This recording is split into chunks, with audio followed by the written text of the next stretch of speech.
fuck? I gotta remember to fucking edit that. Let me actually do that now. Just so that way. Basically, I just have to add a fucking, like, interface thing to, like, mute or unmute it. Ba ba ba ba ba ba ba ba ba.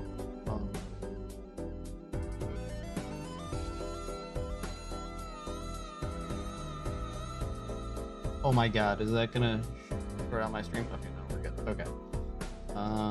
OBS. Where is it?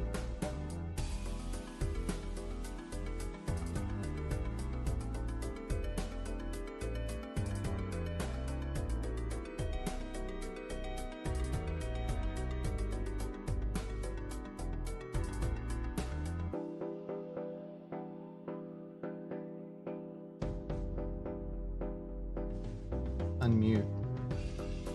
Nice. Okay, so that means that this is going nicely. Okay, great. Perfect. That's nice and updated. Okay, we are in fucking motion.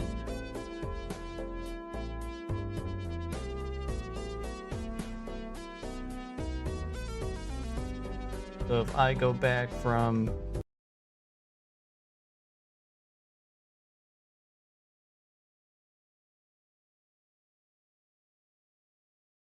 nope, it's still muting. Haha, alright, never mind. I'll fix that later. Never mind. Okay, great. So what's going on, everybody? How was everybody's day today? Hopefully it went well. It was my first day back at like work since like Thursday afternoon, and it wasn't that bad. Unfortunately, we did have a loss at work while I was away. My boss actually ended up dying. It's crazy to say, crazy to think about, but it does happen. It obviously went quick. It wasn't anything like crazy. So that happened. Then what else? What else happened to my day? Obviously, I was just shit posting on Blue Sky and on Twitter, because that's where I belong now. Yeah, what else could have possibly happened? We do have a couple of things that I wanted to talk about. We want to go ahead and talk about, obviously, we're going to be doing the Elden Ring survey. Unfortunately, I have to do it through like Microsoft Edge because for some reason Opera doesn't like translate like pages and things like that, which is weird.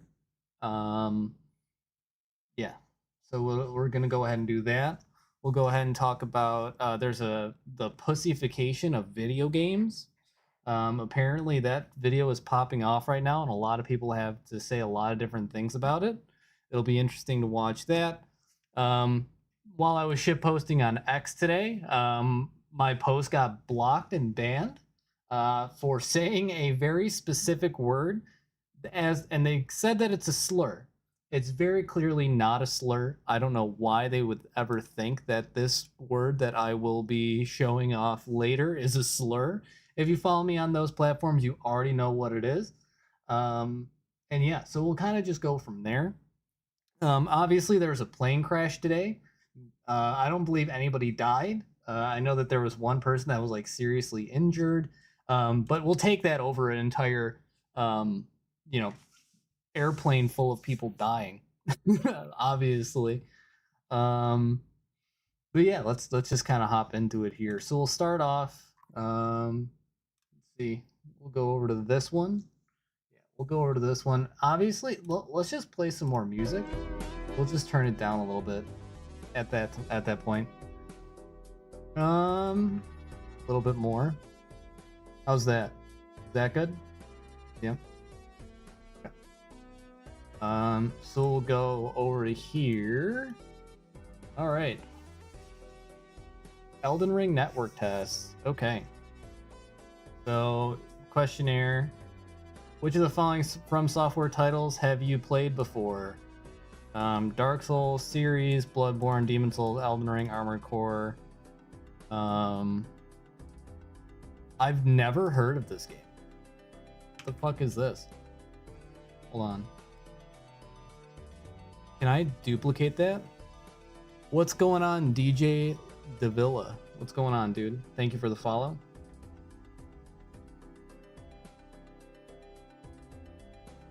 Let me just duplicate this tab.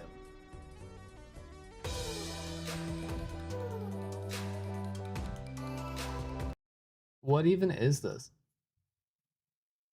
Oh, it's that weird VR game that they made. That's what it is. Apparently it was good. I don't know. Thank you very much. I appreciate it. Once again, thank you very much for the follow. It is very much appreciated. Do you usually play multiplayer games? Not terribly often. Tell us about what genre of games you play the most. You can select more than one. Action, adventure, open world, RPG, action RPG. I guess shooters. I'll love to support you with free tips and join your community. Feel free, man. Yeah, absolutely. So there is a Discord, !Discord, where you can go ahead and join in if that link is still good. I don't know if that link is still good or not.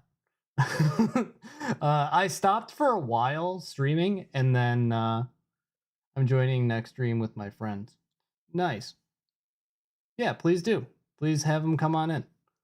And then we can kind of go from there. Davila 3231. You got it.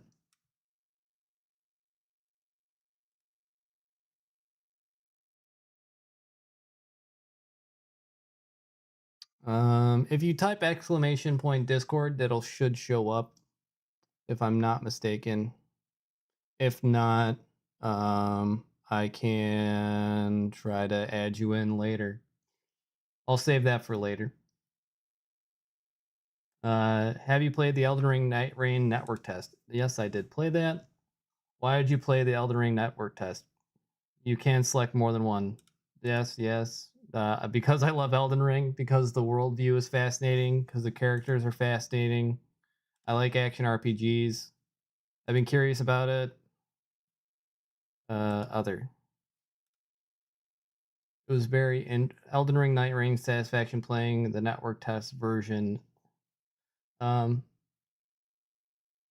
Why? Like, I hate that.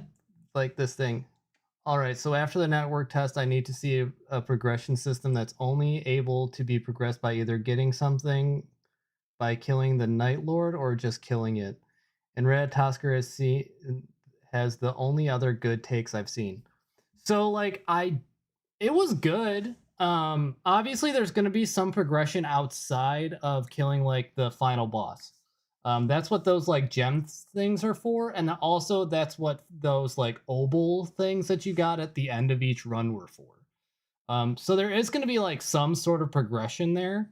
I would like to see like say like, oh, you have to do specific things in the run that are no relics aren't specific to the final boss or currency. What do you mean? I haven't seen his commentary on it yet. We can definitely go ahead and check that out later on. But my whole thing is like I kind of like, because in like a game like, I don't know if you've ever played it, The Binding of Isaac, you have to like do very specific things in The Binding of Isaac to unlock like other systems of progression. So like to unlock like items, to unlock like other paths, to go ahead and actually like progress through like the main game. So like I know that in The Binding of Isaac, you have to kill like Mom's foot like 10 times, and then you have to kill Mom's heart 10 times, and then you have to go ahead and kill you have to go kill like there's a boss called Mega Satan, and then there's also another boss called Delirium, and then like there's other bosses that you have to kill, and this is all throughout like one single run.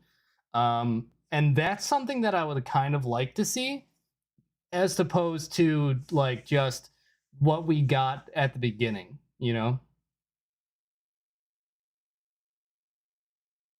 Um, I want something that's only achievable by killing the Night Lord that gives something like a passive skill tree. I don't think you're gonna get that. I don't think that's something that they have planned. I think what they do have planned is like be like switching your armor is going to be a thing, where switching your armor is going to give you, I believe, different like buffs and different like passives or different abilities, kind of like how like the Wilder had like the blow up in your face ability. That'll switch to something else. The Guardian had like the fly up in the air and come down and smash down. That'll probably be switched to something else. Well, they need to make the Night Lord more rewarding either way. Yeah, I agree in one way or another. I don't know how much they're actually gonna do though. Just because like that's not like I don't see that as a means of progression. Like I don't see any sort of way to do that. Also, they have skins, and I couldn't imagine they're gonna lock skills behind the skin.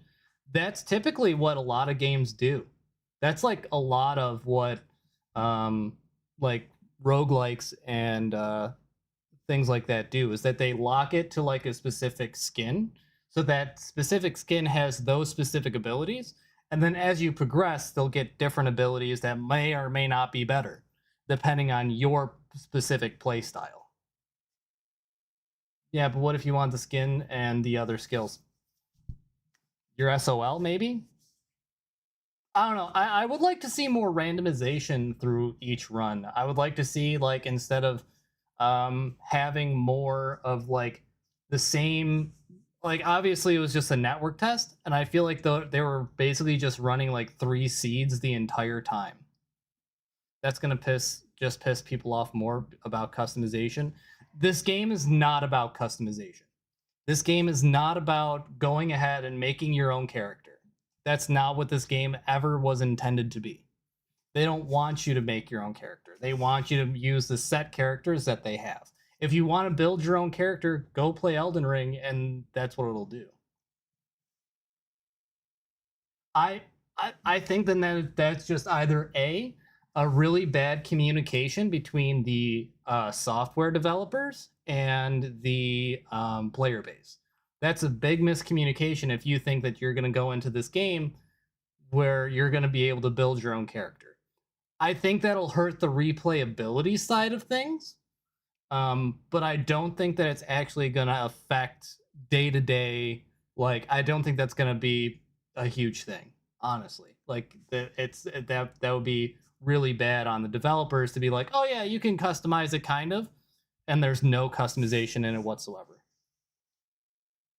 I'd say they should just add a different skill without the skin, maybe different starting weapons based off of them. But yeah, I would like to see different weapons to start off with. That would be kind of cool.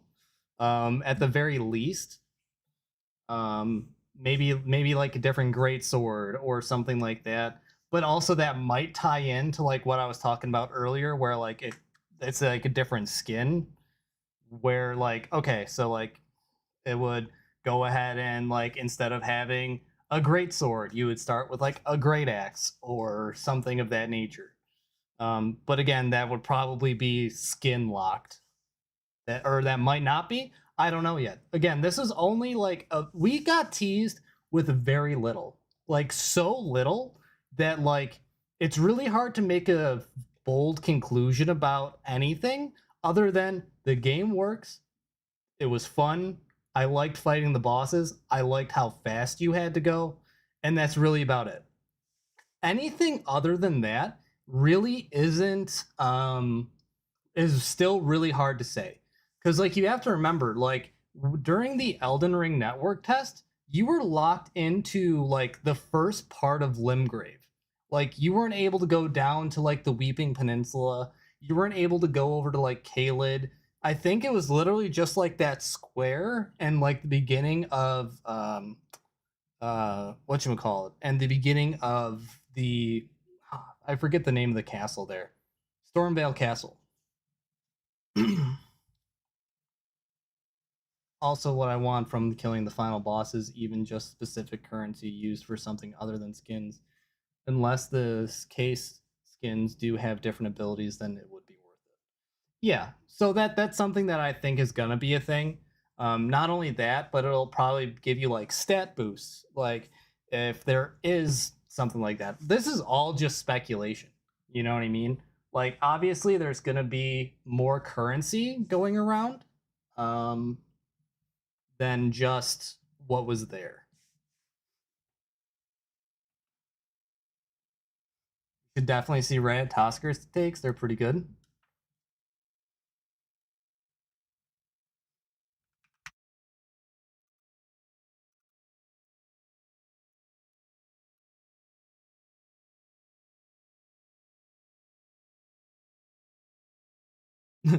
Performing on the biggest stage in the world was just one step in my... His description, I'm mixed. I got to play most of the sessions of the Elden Ring Nightreign network test, and in this video I want to give my thoughts on it. So first of all, I like it a lot. Much of the gameplay is just like Elden Ring, but it's faster, it's more tense.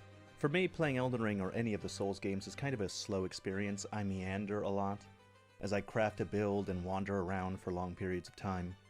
And even when I make a new build, I tend to stick to the same kind of weapons that I already like. And so Nightraign's kind of the opposite of that. The focus is on speed. You're moving quickly with your friends from one place to another, rapidly getting levels and loot. Once you get that loot, you need to make fast decisions as to what you're going to keep and what you're going to throw away, and you can't always afford to be super choosy. In most of the Souls games, I have a kind of aversion to the big strength weapons. I don't usually use them. But in Nightreign, I felt often incentivized. Yeah, and that's another thing too, is like I have literally never seen, or I've literally never made a mage build, like ever. Maybe like, no, I did once during a randomizer run I did. But other than that, like I've literally never tried to, make a mage class because it's just not interesting to me. I just want a big stick to bonk things with a big stick. To just grab the big weapon if it's the best weapon I have available. Which means I'm seeing movesets. I think this game is one of the first times I felt like I could articulate my concerns and wants. I don't know if it's because it's at its core, it's a simpler game style, or the YouTube game reviews I binge. I think that it's probably a mixture of both. This is a very simple game to be like, all right, this is what I like, this is what I don't like, this is what I want from the game. As opposed to something as vast and as huge as like giving your critique on like what you would do differently with the game the size of Elden Ring itself. It's a lot more clear and concise. Like, okay, I want this. This is something that would make this game pop off for me. You know what I mean? It's not so much like, oh, like Elden Ring is so big and so vast, it's hard to like really pin down what I like or what I don't. I like Recluse, but I heavily struggle on picking spells and weapons due to never playing Mage, but I've learned the easiest spells from the Concoction ability. Yeah, I think that's pretty much what most people are going to stick with, you know? And using weapons that in normal circumstances I would go out of my way to avoid. I like the tension that the game has on offer. As soon as you drop in, it's go, go, go. You ping a location to your friends, you all run up to it, clear it, grab the loot, head to the next location. That is something that I do have a concern about, is if you are playing with randoms, a ping ability is not good. Like a ping communication system is not good because nobody will want to go there. Or if you do go there, you're going to be bogged down with like, okay, so we got there, and instead of just going ahead and grabbing the item, we're going to turn to our right and fight this dragon that's very clearly out of our level. Like, that is a big concern that I personally have about that, is like, there needs to be, like, in an update, it doesn't need to be on release. I can understand if it's not on release. But in an update, we need to have some sort of better game chat mechanic that isn't just pings. Because if somebody isn't a good leader, they're going to send you down the wrong path, and everyone's going to get confused, and you're going to get stuck fighting this dragon for 10 minutes when you clearly do not have the time nor the resources to do so.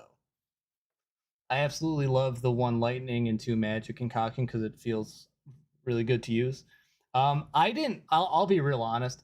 I didn't use anything besides the Guardian and the Wilder during the playtest, mainly because I knew we had very limited time with it. Yeah, no, I am amazing with plotting courses when in a VC with friends, but with our VC, it's way too complex to guide with pings. Exactly. Because like everybody wants to go over like a whole bunch of different places, right? Everybody wants to go a bunch of different places and nobody has a clear direction. It's literally the first one to drop a ping. That's who the leader is, and that guy needs to continue making up his mind as where they want to go the entire time. If somebody says, "Oh, hey, I want to go check out this magic,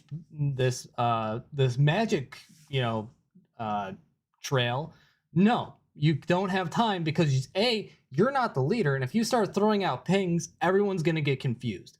2, and if you do decide to go off on your own, you're going to get fucked, your teammates are going to get fucked, and it's not going to be a good time. That's the biggest problem that I have with the game in its entirety, because it's not an easy system to get used to. It just isn't. And that's going to be the biggest source of concern. Location, someone suggests somewhere else, alright, let's go over there. We see a field boss along the way, alright, let's clear it. And then let's clear the big castle at the center of the map, but before we do that, there's a Church of America nearby. Let's grab that to get more Estus. And the increased movement options really lend itself to this kind of gameplay. You have the surge sprint, running around fast everywhere, vaulting over areas, vaulting over buildings, vaulting on top of enemies, jumping on spirit springs, grabbing an eagle to get somewhere faster. You need to move fast so that you can accumulate enough strength to beat the Night Lord at the end of the 3rd day. It's frenetic, but it's very...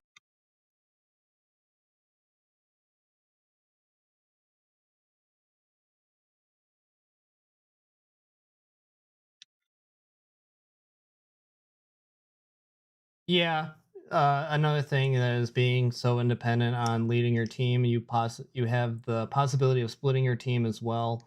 Also, it requires extreme memories of POIs. Also, the random storm circles are going to be a bitch. Yeah, that's not great. Like splitting it off, like once I got into like the actual groove and I understood the pace that I needed to go, I won 4 out of 3 matches, right? However, the problem that I was running into is that my brain was going faster than I could ping, because so I would just start going off in a direction and my team would just be kind of at a loss, and they'd be all the way on the other side of the map, or they would want to go somewhere way far out. And I'm just like, no, there's like 4 things we can hit on the way to that. Like, that's the other thing too, is like pathing. Pathing is going to be is so important in this game that like pings just don't do it. They just don't do it for you. And that's really the biggest problem. Is like the ping system is just gotta, like, it's great, it's very clear. However, on top of that, like you like say like, okay, there's 2 magic spots that the mage wants to hit off, right? There's 2 of them. Now we're gonna hit the one, but the other one's on the other side of the map. We're not gonna hit the one and then immediately waste all of that time running over there. And while we are running over there, we're going to hit the poison spot. We're going to hit a castle. We're going to hit a bigger castle. We're going to hit an overworld boss. We're going to do this. So, like, there's ways to go through. I have split my team to a clear, slight, harder area while I do something easy like fire runes, so that at least one of us can benefit even just a little bit more, just to possibly turn the tides of the scenario. Yeah, I mean, I would rather go ahead and hit all of the easy spots, because that'll give you runes. You have a very low risk of dying, and like you're guaranteed that you're going to get runes out of it. You're guaranteed at least a half a level if you're in late game, or like 2 or 3 full levels in the early game. Like those like fire chariot spots, so good in the early game just because of the movement and the way that you can just jump right on their back and just kill them instantly, it's so perfect. Those are the things that you should hit off first. Like, I don't give a fuck what's to the right or left of you. If you drop right next to one of those fire spots, you go there instantly. Because then you get like 30,000 runes, and then boom, you're in the game. You can just kind of coast until night or day 2. I sent my team to the hard spot because I know they're good enough to handle it, but the fire chariot on the edge of the square was way too far in the corner for all 3 of us to go. Nah. You're just do it. Nah, like always go as a team, no matter where you are, because then your team will get loot. You'll get loot because like the whole point of fighting the boss at the end is that he's extremely difficult. So when you go ahead and you fight that boss at the end, those characters will all be at like the same range. Every character that you play with has an opportunity to get like a level up, or like say like the rolling thing where like every time you roll you cast lightning, or every time you roll or every time you sprint you do like this frost wave. That frost wave is intense. That is so huge. That was something that was very broken, and I feel like they're probably gonna adjust that in some sort of way. But I think that's how that works.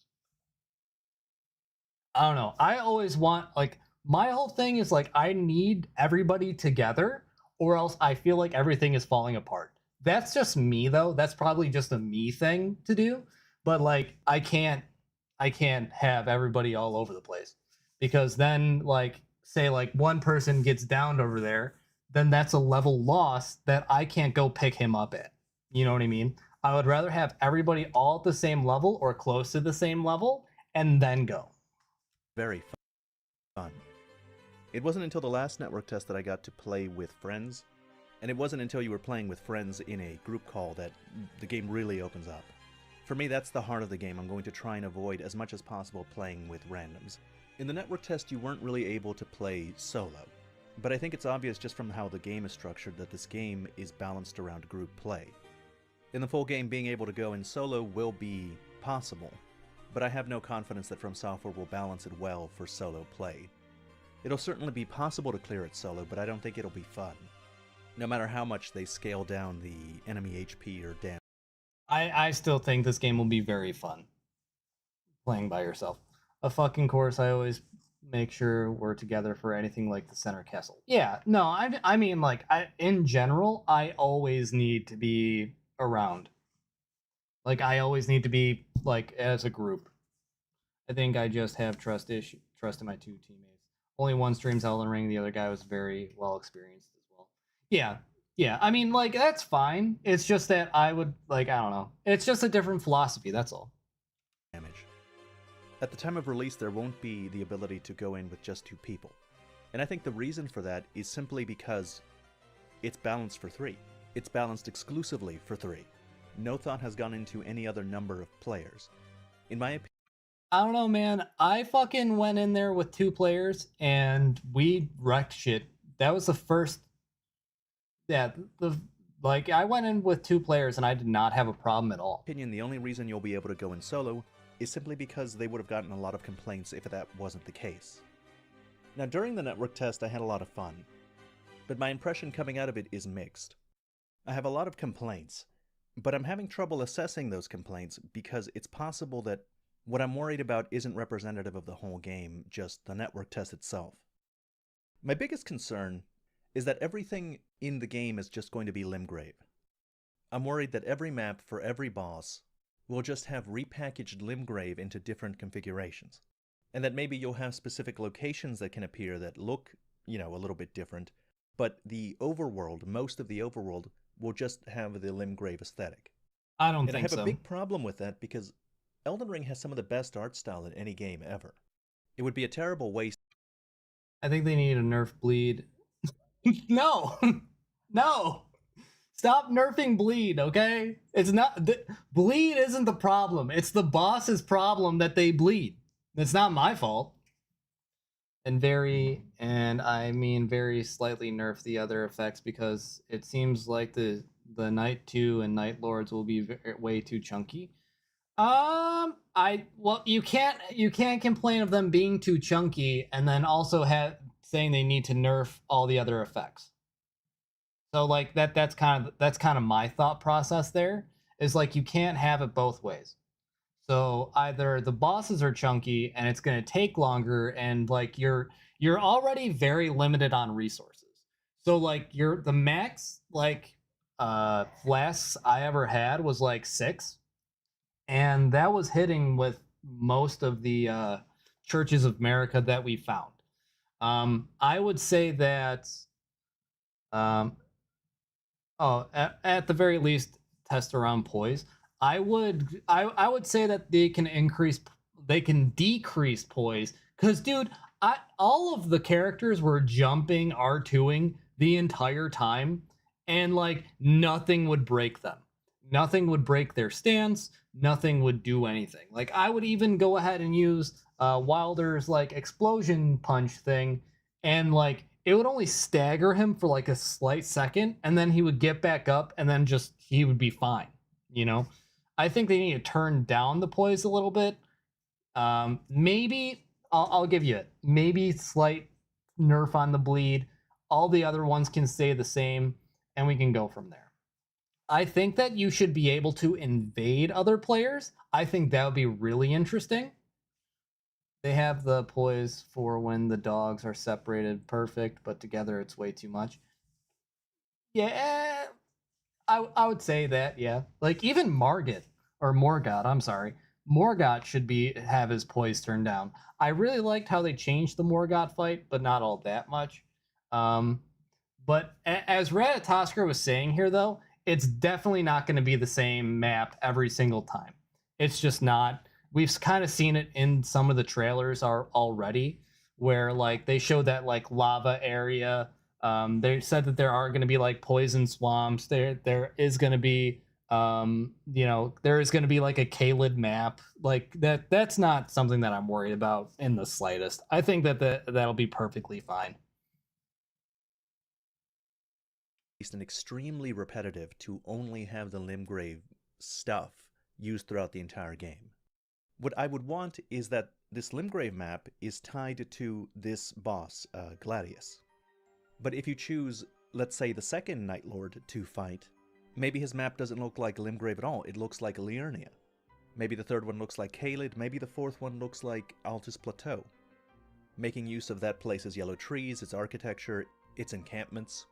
Maybe a map that makes use of the Shifra Riverwell aesthetic, as well as the night cities, like Nokron and the Deeproot Depths. That one would be particularly cool. Maybe the whole thing could be underground, but just in a very large cavern so you can still make use of the Spirit Spring jumps and Spirit Eagles.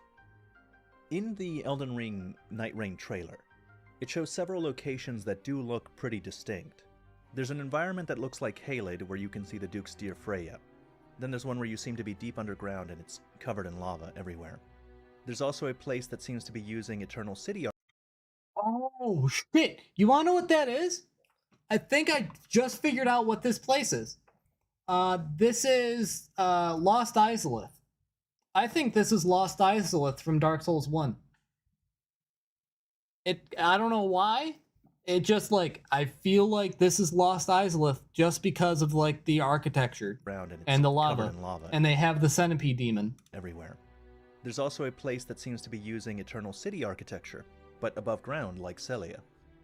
And I find these locations very encouraging. They suggest that maybe it isn't just going to be Limgrave all the way down. There will be maps with other more unique aesthetics. And I hope that's true, like that. But I'm not convinced. Because it could be the case that different maps will have oddities like this, and still be Limgrave in every other part of the map. For example, this Eternal City architecture could be something that can happen in map 4 or that is always in map 4. But if you leave this little city area, maybe every other part of the map has nothing to do with the Eternal Cities, and just again looks like Limgrave. This Caelid-looking area might I don't think that's going to be the case. Spot of Caelid-looking area amidst a sea of Limgrave-looking areas. Or it could be a consequence of the procedural generation. In the network test, things are pretty static, but I think in the full game... I don't want to normally invade. I want something like a dual team boss rush, where it's like a bigger map with 2 different storms. One affects each team. It's a risk to get there. You want Fortnite? No, I think I think that like invading would be really interesting. Um, say day 2, the storms allow for fighting, and you can truly kill the enemy team, but debuff them like Morgott if they stalemate. Nothing happens, and then night 3, it's a truce showdown. Also, you're still able to loot day 2, so you have options. I want something more like that. I think that like even like you should be able to invade if like only if like the other players are using like a certain item or something that allows for them to be invaded. Because they already have like an invasion thing with like Morgott and the fucking 20 ants. Oh my god, that shit is terrifying. But I think that if they added more things like that, then that really wouldn't be that big of a deal.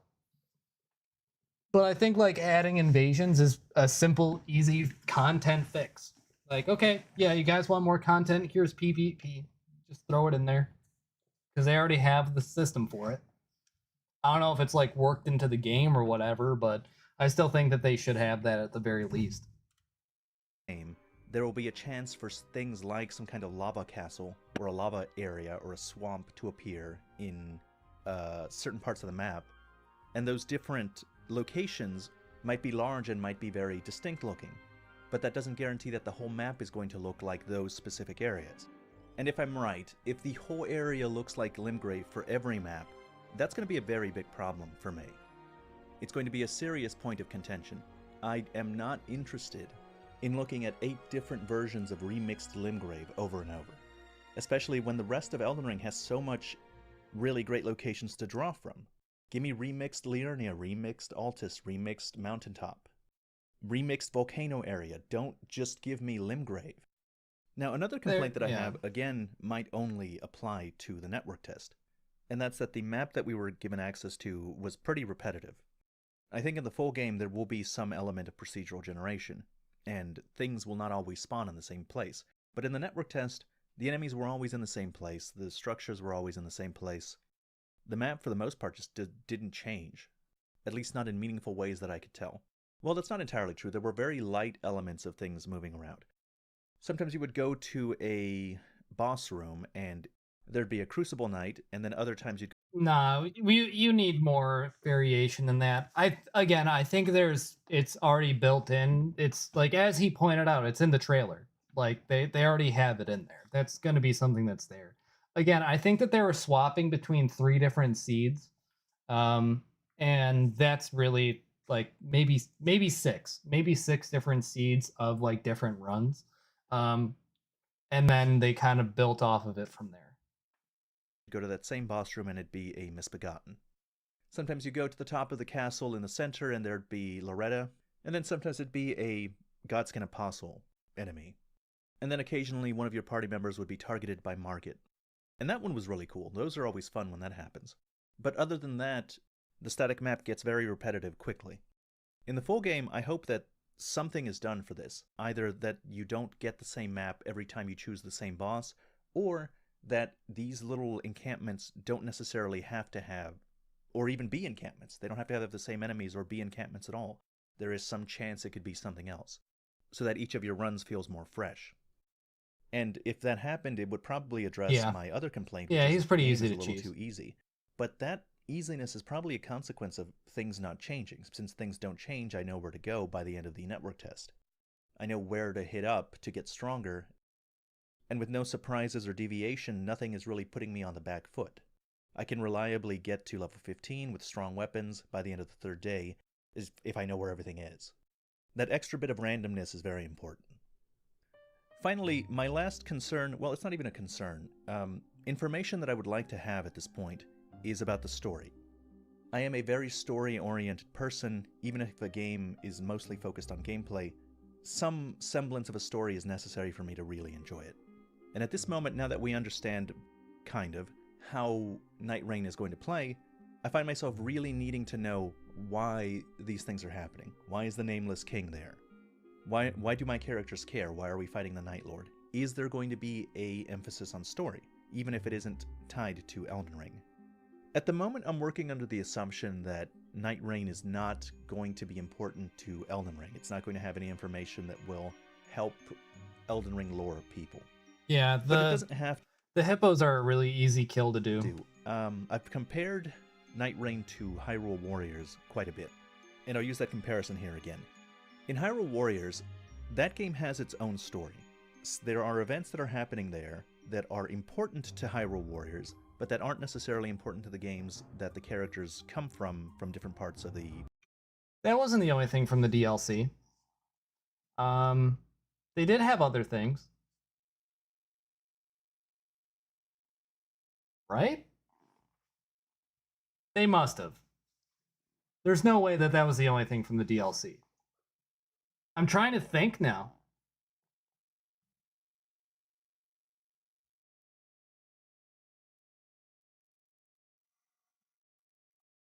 Listen, motherfucker, okay? I know that there was other things.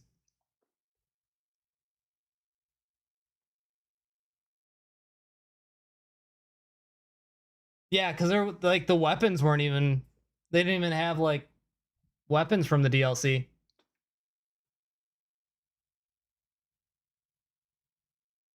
Maybe they're holding on to it. I don't know. Like I don't know. Maybe they'll have Consort Radon in there.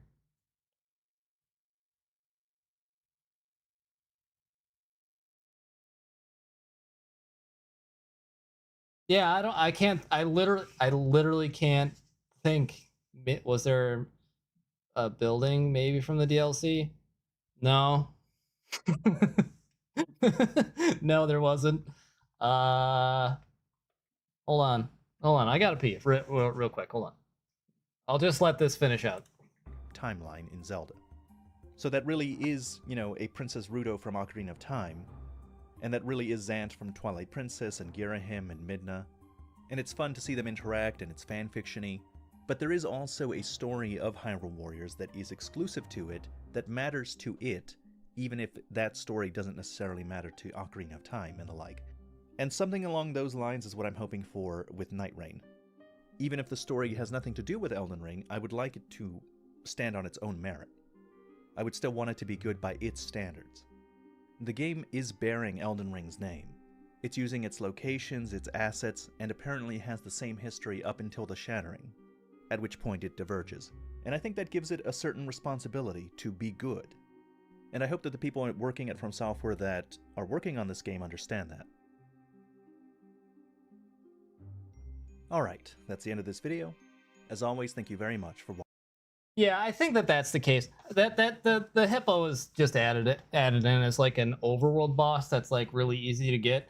And I do think that there is going to be more DLC stuff later on in the future. And also, like, they can't just use Limgrave. I literally do not believe that. If they do, this game is a flop.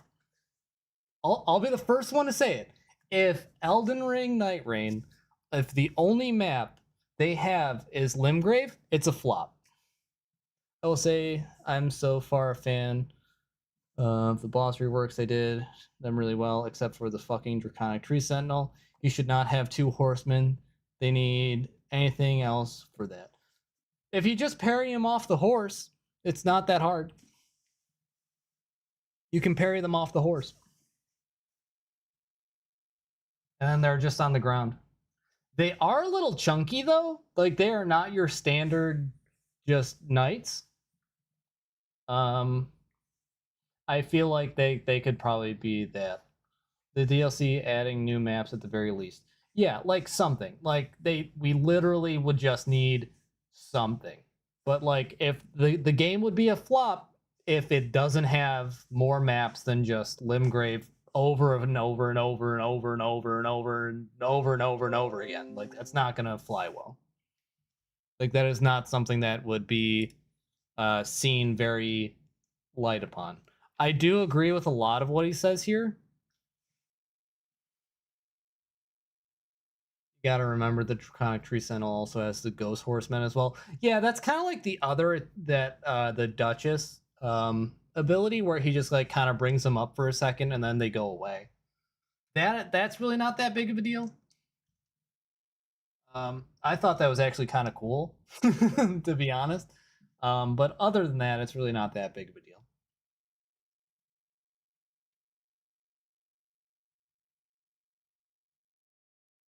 Yeah, but there's 3 of you. And also, like, that's supposed to get you prepared for uh the final boss. Ugh. The horsemen are cool, but with the extra guys, it's kind of annoying. I can see that.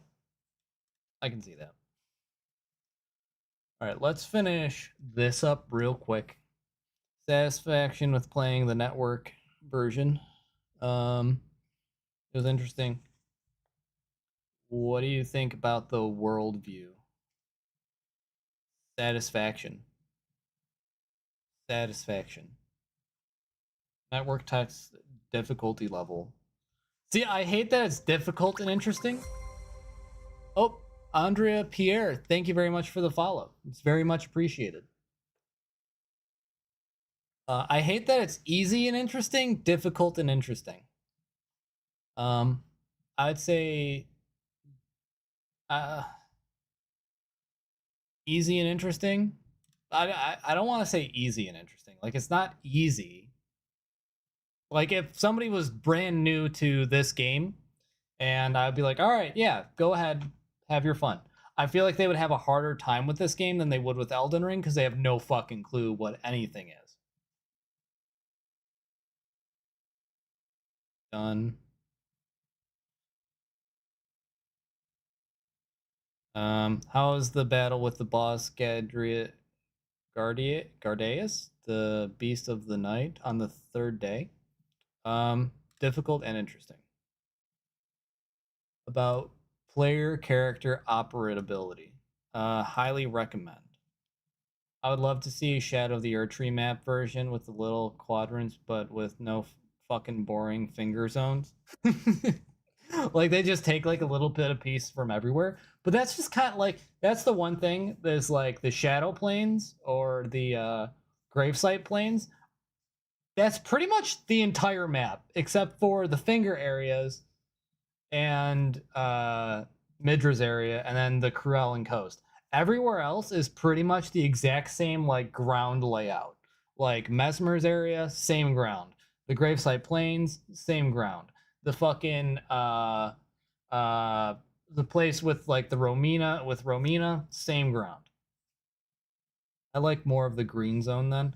I'd like more of the Corellan Coast. The Corellan Coast is really cool. The place that's above Corellan Coast or Sorellan Coast, the like reddish area, that place is really cool. I'd like to see more of like that deep purple area that's down in where you fight, or not where you fight, but where you get meet Saint Trina. I'd like to see more Saint Trina. Anything about Saint Trina, I'd like to see more of. Yeah, but that's what I'd like to see. Like, make those all just maps.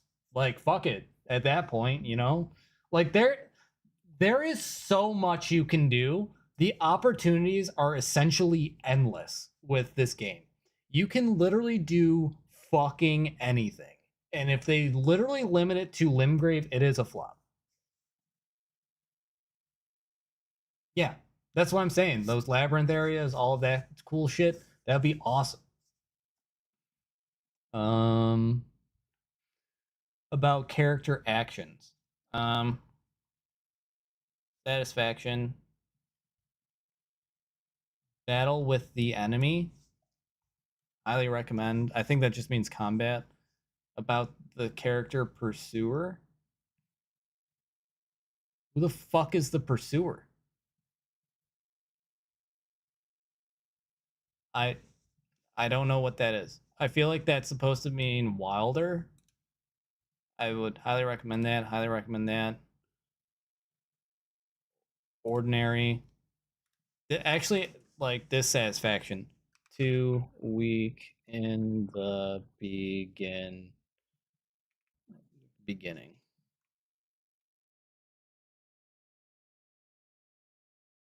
Dissatisfaction also with the hermit, which I believe is supposed to be the lady.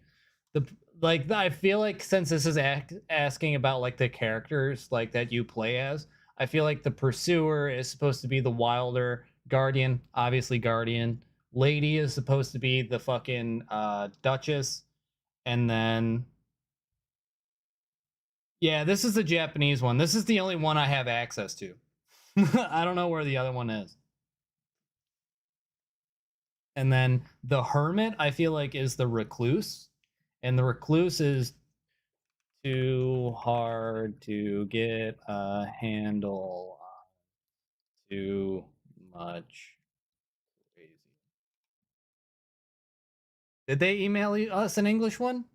Well, I'm doing the Japanese one, so that way the Japanese people can figure out what I'm trying to say. Too much crazy. Too in depth. Hard to get a hold of.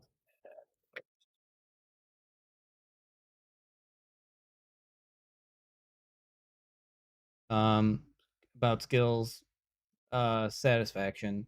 The recluse isn't too hard to get a handle on. The staffs are. I didn't like. I did not mesh well. Like I only played around with it in like the test area itself just to see like because like yeah, I have to remember like I have ADD and doing that on the fly is way too much. Way too much. It literally blows my mind as to how much there is and how in depth it is, and it's too much. It needs to be for my brain. It needs to be dumbed the fuck down. Weapon art's very good. Exploring the field, I feel like traversing is highly recommended. Highly recommended. About the play of selecting various equipment and items. Satisfaction. Wish there was more from Shadow of the Erd Tree. DLC.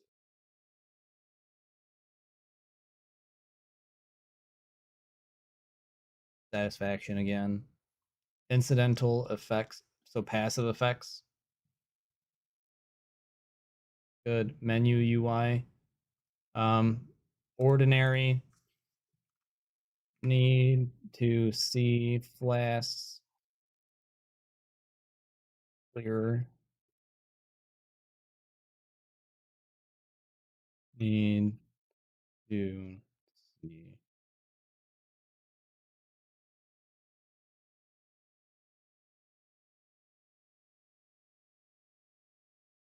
App was good. Need more between PO. I love the opening UI while still moving. Yeah, that's pretty cool.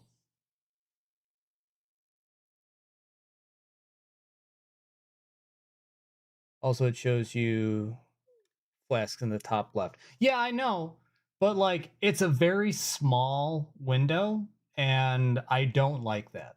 I really wish that it was something a little bit bigger or a little bit more obvious, like something in like the lower right hand corner where there's all this room, right?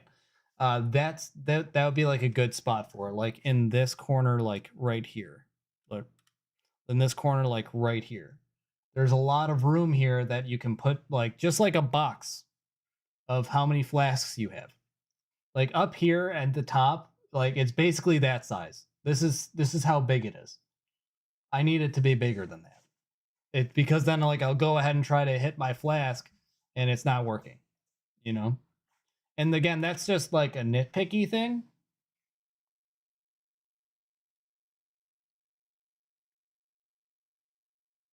Pin function. Need a better way to communicate with other players than just a pin system. Optional settings menu. satisfaction, comments, and requests for the Elden Ring Nightreign version tested. If you have any, blah blah blah blah blah. I hope they add more ways to gain FP as a non-mage. That is something that is something that's very important.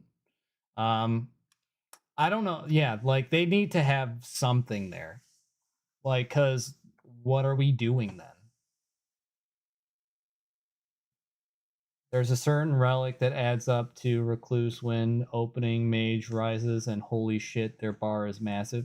Yeah, I feel like they need to have like flasks or something. I don't really know what the cure for that is.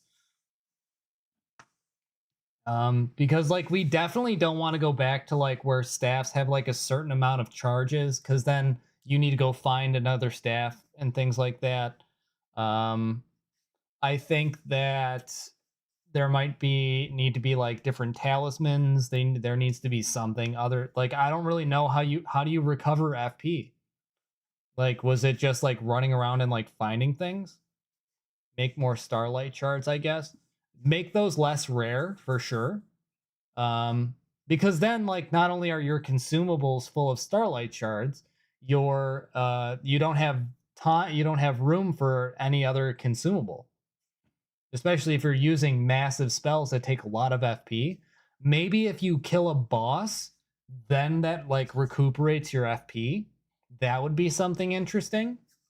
But also like once you kill a boss, does resting at Sites of Grace give it full FP? Yeah. All right. So then that's really not terrible. But for boss fights, you definitely need to have those on you, or else like you're kind of boned. Are you planning to buy Elden Ring Nightreign? I already have an appointment. I already have an appointment. Steam version. Will Elden Ring Nightreign be available as a physical or digital version?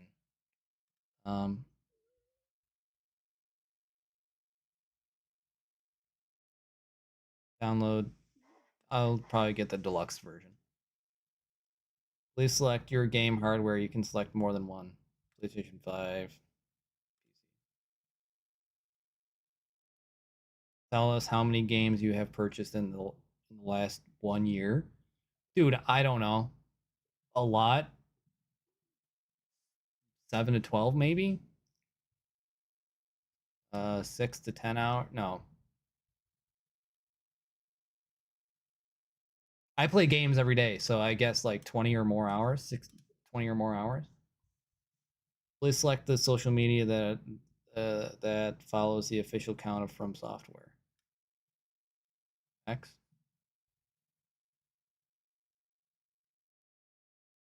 28.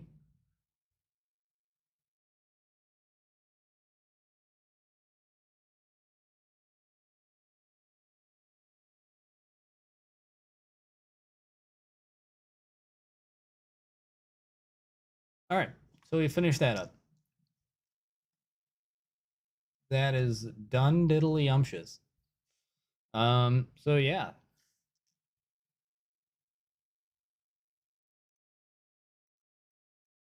So that's that, you know. Again, I feel like, oh my god, that looks fucking awful.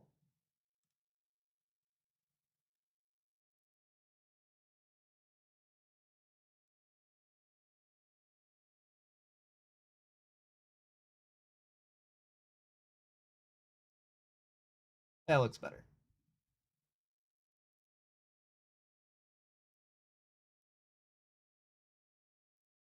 Yeah, that looks better. No, hold on. I just have to move that down. That's better. Where's the gameplay? The gameplay took past over the last few days. That is also true. It is on my YouTube channel. So you can check it out there. However, the network test is officially over. It's done. It's over. The next time that we'll be playing it is on May 30th. Hopefully we get to play it early. I wish there was more of it. Thank you very much for the follow, by the way. It's very much appreciated.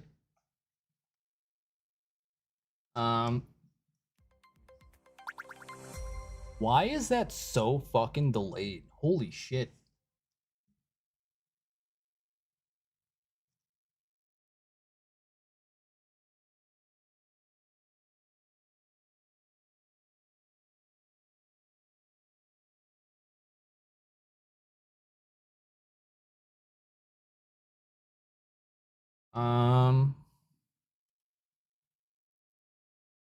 Yeah, so looks like the next thing on our list, how do I do crazy stuff to get another network test with more content?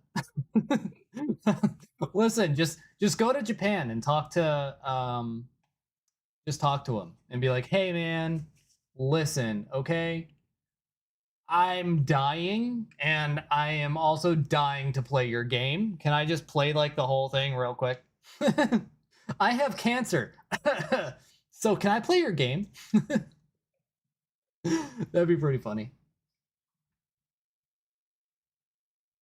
That would honestly be pretty great. Not gonna lie.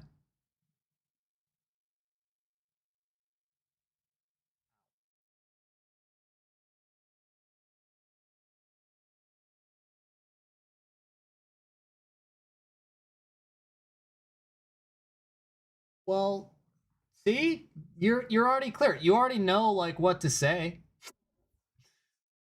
You can have like a Make-A-Wish, you know? Be like, "Oh yeah, I'm the Make-A-Wish adult that you guys partnered with. Yeah, hi, I'm here to play Nightreign fully." Because like at this point, the game is done.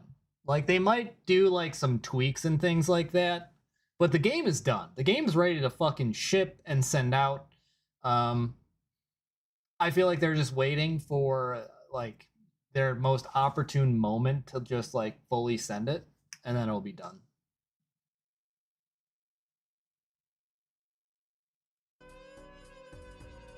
I gotta say, it sucks having half your lung removed. Yeah, that doesn't sound great. Like, that does not sound good at all. That sounds like it sucks, honestly. Hold on, let me hit my vape again.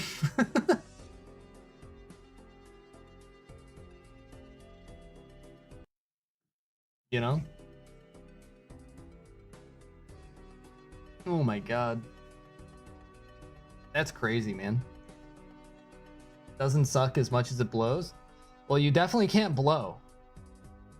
Your blow game is probably a little on the light side.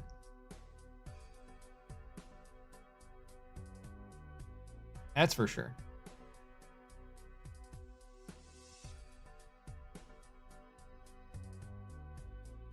Where is it?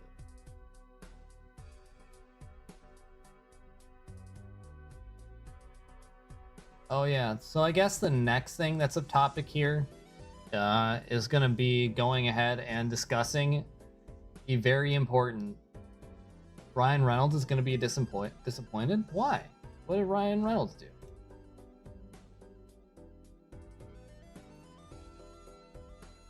So are you ready for this one, guys? Here it is. We're going to go ahead and discuss the pussification of video games. Apparently, this is a huge thing that they're talking about it. A lot of people are saying that this is a very important topic that we have to discuss, and why games have become so awful. You heard me right. The pussification of video games. Apparently, Kratos is now a pussy. I don't know. We're gonna check it out together. Apparently, too many people are too woke. Yeah, yeah. The pussification.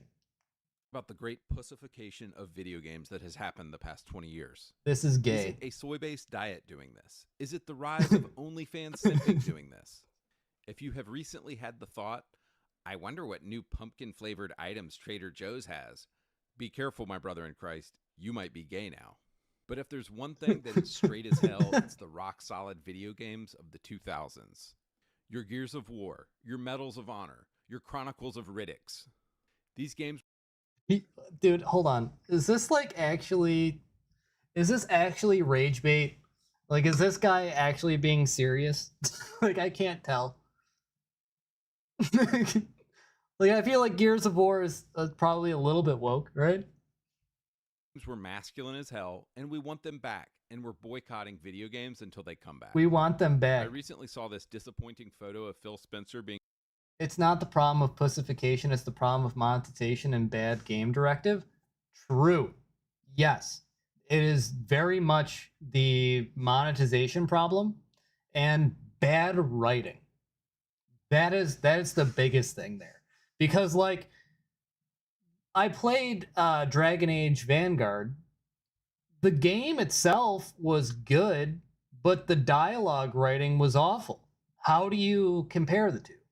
Like, I don't need an entire like seminar, or I don't need an entire like, all right, so this is what transgender is. This is it. Or I don't need a big, round the table meeting of like, oh, my character is now trans. Like, I don't need that.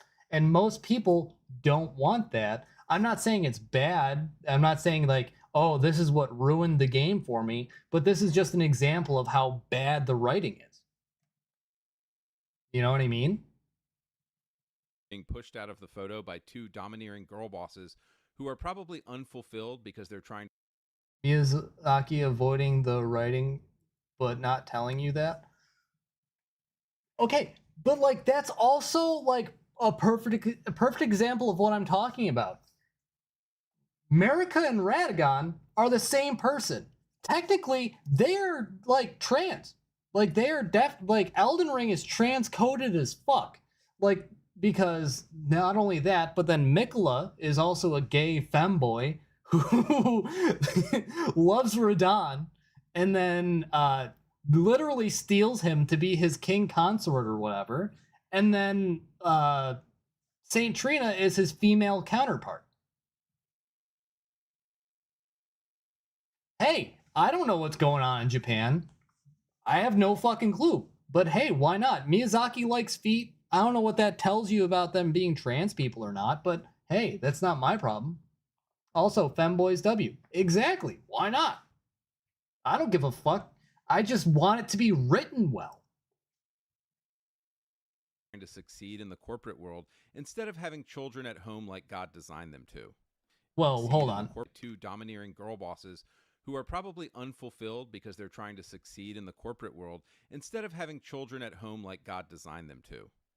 Oh, okay. Just classic, just misogynistic assholeness. I like how 3 of the characters we got, only the bird doesn't have shoes. Miyazaki getting real freaky with it. Yeah. I mean, but can you design shoes for a bird?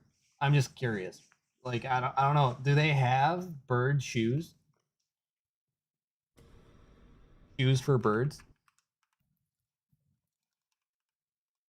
Shoes for birds. They kind of do, yeah. Obviously, this is for ducks. But like, I don't know. That's like generally the same idea. I know Miyazaki would be pissed right now if he saw these, but like he'd be like, "No, get those fucking socks off that duck." Oh, wait. Here you go. Yeah. They got little chicken socks. That's awesome. This feels like an Asmongold rant combined with another Asmon. What? What do you mean by that? Asmon's crazy. I don't know. Asmon just does whatever is popular, I guess. And then like his chat will go ahead and like his chat will go ahead and be like, "Oh, dude, that's a W," and then he'll just go further off the deep end where he's just like completely promoting, basically Nazis. Surely they're claw protectors for eagles. Maybe? I don't know, but they're pretty fucking sweet. If I had a chicken, I want him swagged out in some fucking socks like this. Hawk shoes? Shoes for hawks.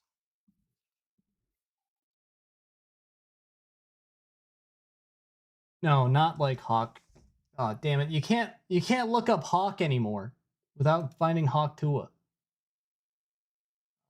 Shoes for birds. This is it. Obviously, he's a very distinguished gentleman. He has the cowboy boots, a violin, and a trucker hat. This guy is legit. This guy, dude, like, this guy walks behind your girl, slaps her ass. What you gonna do about it? Obviously nothing. No. It's not a Texas bird because it doesn't have a gun. Just missing a Corona. Yeah, but it doesn't have a gun. It needs a gun if it's from Texas. This is like Midwestern. This is a Midwestern bird, but it's definitely not a the bird is the gun. True. The bird is the gun. Don't you love Phil's cute little Doom shirt? Like, hey guys, I'm still one of the bros, right? Look, like, we can still hang, right? Nah, No. Phil, you're trash. You got cucked, dude. You're useless. So I have found that there are still people out there who deny the simple fact that games have gone woke, homo, and gay in 2024. So in this video, I'm going to literally prove it to you using science. What we will do is read the back of the box description of 6 random games from 2024, and then we will read the back of the box descriptions of 6 random games from the 2000s. And if what I'm saying is true, we should notice a filmization. Hold on.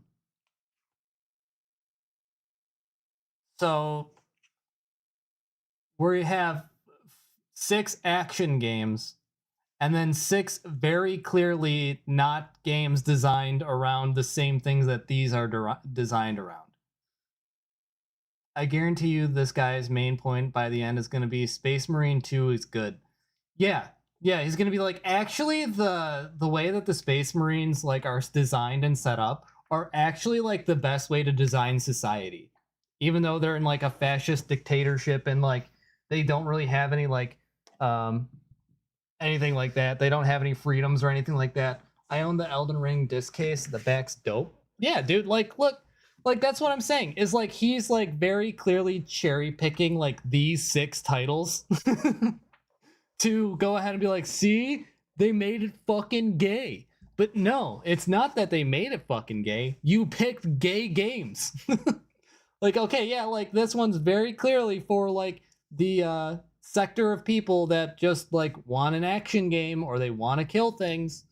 And this one's very clearly for like, oh yeah, this is for gay people. Like, or bisexually curious people. Or those are the more likely people that are going to pick up those games. I'll be real honest. I haven't played a fucking single second of any of these 6 games. Over here, I've played all of these games. I'm just saying Slime Rancher is dope. Is that on here? Slime Ranchers? The fuck is that? A pussification, a gayification of video games that has happened the past 20 years. And before you bring up that video games don't have boxes anymore in 2024, calm your tits. Nah, but it's something he would use as an excuse. Oh yeah, for sure. Far. I literally just went to the front page of Xbox Game Pass and found these games. This is clearly what Phil and his team of homos. Also, if these are the games, what I mean. So hold on. If these are the games that are like Xbox is showing you, that means these are the games that like you're looking up. Like these are be like, oh yeah, you're gonna like these games. You know? It's not that they're going to show you Assassin's Creed and Valhalla, you know, the 2 that are right below the games that you're very obviously cherry picking when there's these 2 games down here. They're not going to pick those ones out, but they're definitely going to pick these ones out. Xbox is a huge red flag, and I'm on Xbox. That's also true. And found these games. This is clearly what Phil and his team of homos actually expects us men to play. Here they are: Creatures of Ava, Dungeons of Hinterberg, Flintlock Siege of Dawn, Flock, Magical Delicacy, and Chia. Now you might forgot say, to include Dustborn, Andrew, but you get it. Specifically picking out games aimed at children. No, dude, I'm literally just going to the front page of Game Pass, and these are. Hold on. I have Game Pass literally right here. Front page of Game Pass. Oh, hold on. Front page of Game Pass as I open it. Let's see. Nope. Don't see anything here. I don't see a single one of those games on here. Huh. Weird. That's so strange. Even in the astrology section, I'm not seeing them anywhere. Huh. It's like you're specifically designing your argument to fit around what you're trying to say. Are any of these games on the list in relaxing games? No, not even in here. So how did you find... Oh, wait, hold on. Was that it? Was that game on there? I don't remember. No.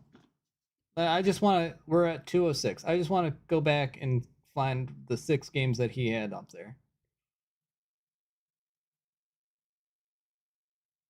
Oh, no. Okay, we did find one. We did find one, wherever it was. It was the Tachia game. I did find the Tachia game. But again, where are the rest of them? I don't see them anywhere. Not in relaxing games, not in hidden games. So again, you're carefully crafting your argument about these specific games that nobody even heard of. Thing is true. We should notice a feminization, a Nah, it wasn't picked for him. Those were what was just new at the time. A gayification. I'm literally just going to the front. Oh, okay. So yeah, recently added. So they just added these games on. But like still though. And these are 6 games featured on the front page of Game Pass. Also, side note, isn't it weird that these pedo developers are always making games aimed at kids? But that's a whole other thing I'm not going to get into right now. All right, so what games from the... This is the type of guy to hate those games, then try No Man's Sky and cry. 2000s yeah. You can compare these with. That is true. These are 6 kind of random games that I just happen to pull off the shelf without thinking too much. MB Outer Wilds, not No Man's Sky. I haven't played Outer Wilds. I have played No Man's Sky though. No Man's Sky is a good example too, though. Yeah, they're very. It seems to me like they're very similar games, but like I think Outer Wilds just had a better reception. Much about it. They are Brothers in Arms, Road to Hill 30, Ride to. Oh yeah, I just picked 6 random games that are all about fighting things and war and not thinking and just killing things. Yeah, fuck yeah. Hell Retribution, Modern Warfare 2. Dark Thank Sector, you very much. Deus Ex Human Revolution, 456. Very much appreciated. Thank you for the follow. And again, all I'm going to do here is read the descriptions and we will compare. 2024 Creatures of Ava. Let your empathy guide you as you play an exciting action adventure creature saver game. Understand and tame the creatures of Ava and let them lead you through a variety of ecosystems, all in the hopes of saving the planet from a life-consuming infection. I also found out that the 2 main characters of this game are, of course, homosexual black women because, 2024. Let your empathy guide you? Like, what the hell? I don't play video games to let my empathy guide me in, ooh, I want to be gay and collect Oh, yeah, I wouldn't play this game either. Like, again, we are probably not the target audience for this game. However, to be like, oh yeah, like these games in 2024 or 2025, this game just randomly showed up here, and it's because the pussification of the entire industry. Never mind the games that have just won Game of the Year, like Baldur's Gate, fucking Astrobot, I guess, in a way, maybe. Elden Ring, God of War, Red Dead Redemption 2, Fortnite. Like, Fortnite's pretty fucking gay, but that's besides the point. Obviously, she's in a much more tropical world, so her being a darker skin may be fine, and it's not even if it's not, who cares? Yeah, like that's not even. Retarded, who give like if you're sitting there going, God, I can't believe that this black woman is in my video game and I have to play as a black woman and I just don't get it, like, you obviously have zero real issues whatsoever. There's never been a time where you've actually had to deal with any like actual problems to you whatsoever. None. You're just being hateful and racist because you can be hateful and racist. Don't let this dude play a black woman in Cyberpunk. He'll explode. Right. Yeah. Oh no, but Cyberpunk's actually like where would this guy fit on Cyberpunk? Is that like is that gay?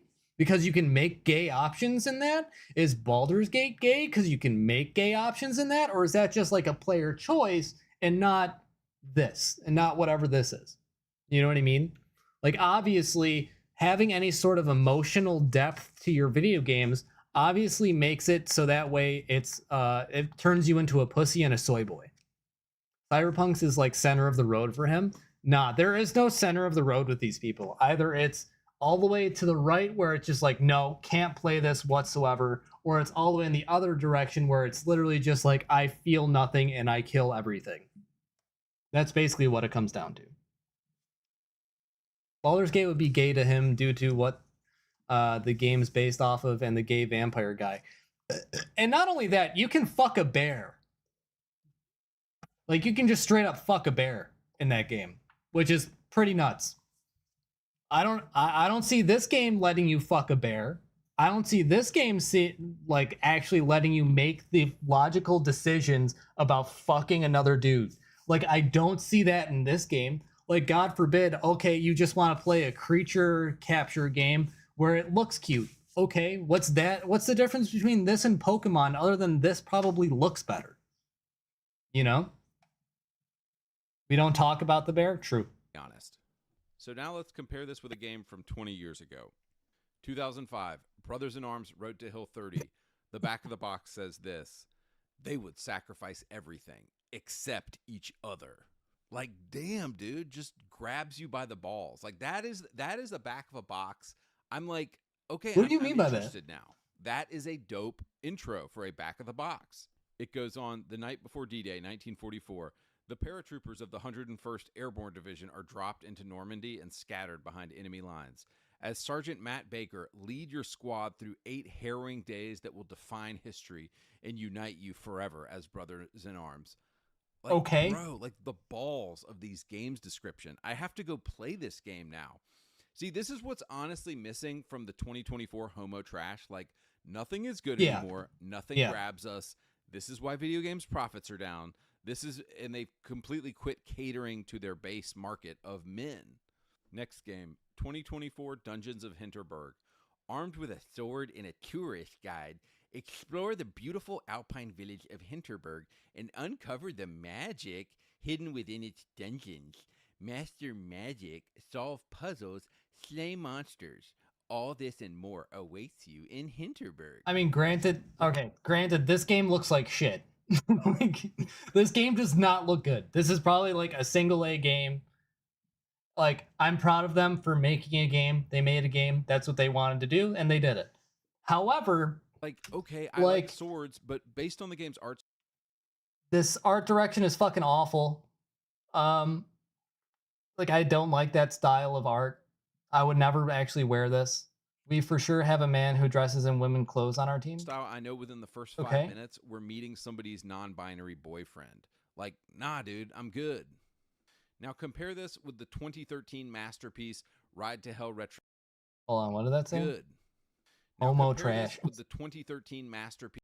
Obviously joking about it being a masterpiece, but still a fun, manly game. Dude, I literally, like, the way that he's talking, I literally can't tell if he's being, like, sincere or if he's doing this, like, in a satirical voice or, like, what.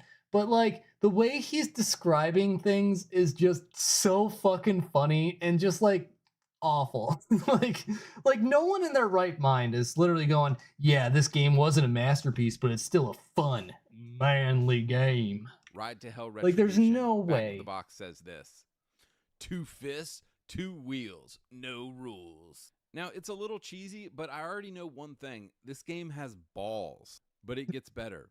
A lone rider, Jake Conway, This locked game's in a got battle nuts, to the dude. death against a Hell yeah. ruthless gang of bikers Midnight called the Vietnamese Devil's leftovers time? Hand. Hell yeah. Okay, and you got a hot chick on the back. Like, dude, I'm in. I want to play this game now.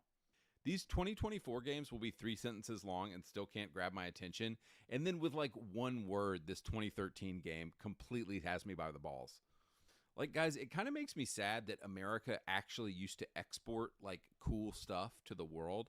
And now it's just homo woke garbage that America is exporting. Like, I know you dudes in Europe know what I'm talking about. Like, America What do you used mean? to export, you know, the Arnold Schwarzenegger movies, the Stallone movies, like all of Mhm. the awesome stuff of the 80s and 90s. And look at like the homo trash garbage that America is exporting today. And it's such a shame. Next game, 2024 Flintlock Siege of Dawn. Step into the boots of Nor Van Anik, an elite member of the Coalition Army. Okay, this game joined actually by looks better. Inky, a mysterious fox-like companion in their quest for vengeance against the gods. Guided by Inky, who shares his knowledge of the world with you, your combat skills and traversal abilities will be imbued with this magical powers, making you a duo to be reckoned with. Like, nah, dude, it just sounds gay. It sounds queer. Why is every game like this now? It's always some magical nonsense that never sounds cool. It's like none I of don't these know. developers That didn't look beta bad. tested any of these ideas with I don't know. normal That guys. didn't. That I honestly guarantee didn't you look get a bunch bad. of straight dudes in a room and they would tell you this idea was terrible. Oh, but the cherry on top, of course, is this. Black female lesbian girl boss as the main character. Like, F off, dude. I'm not playing. Hold on. What? She ends up. A lesbian girl boss. She ends up fighting for her girlfriend and trans best friend or something. Okay. As the main character. Like, F off, dude. If I'm it's not playing. written well, I why think not? It's a woman. It might be a man. It might be a they, them. All right, jumping back to the 2000s. And I know this isn't fair to compare this game, but it just popped off my shelf. 2009 Modern Warfare 2. Back of the box says this. Modern Warfare 2 continues the gripping and heart-racing action as players face off against a new threat dedicated to bringing the world to the brink of collapse. Like, yes, dude, I want to know that new threat dedicated to bringing the world to the brink of collapse. Also, if you had played Call of Duty before this, you're kind of already invested, so it's a great tagline. 2024 game, Flock. Flock is a multiplayer co-op game about the joy of flight and collecting adorable flying creatures with your friends. Soar through Yeah, again, this is for kids, seeking bro. out rare and elusive creatures to add Bro, this to is for your children. flock. Like, dude, this shit is What are we gay. doing? Like, this is either designed for a 5-year-old or it's designed for a Yes. 30-year-old gay man or it's designed for a woman. But none of those people are buying Xboxes. Like, Phil, you're retarded and your company's going to go out of business if you keep this up. All right, jumping back to the 2000s, this is a good one. Dark Sector 2008. Become the ultimate weapon. The virus, the source of your pain. Your enemy, your power.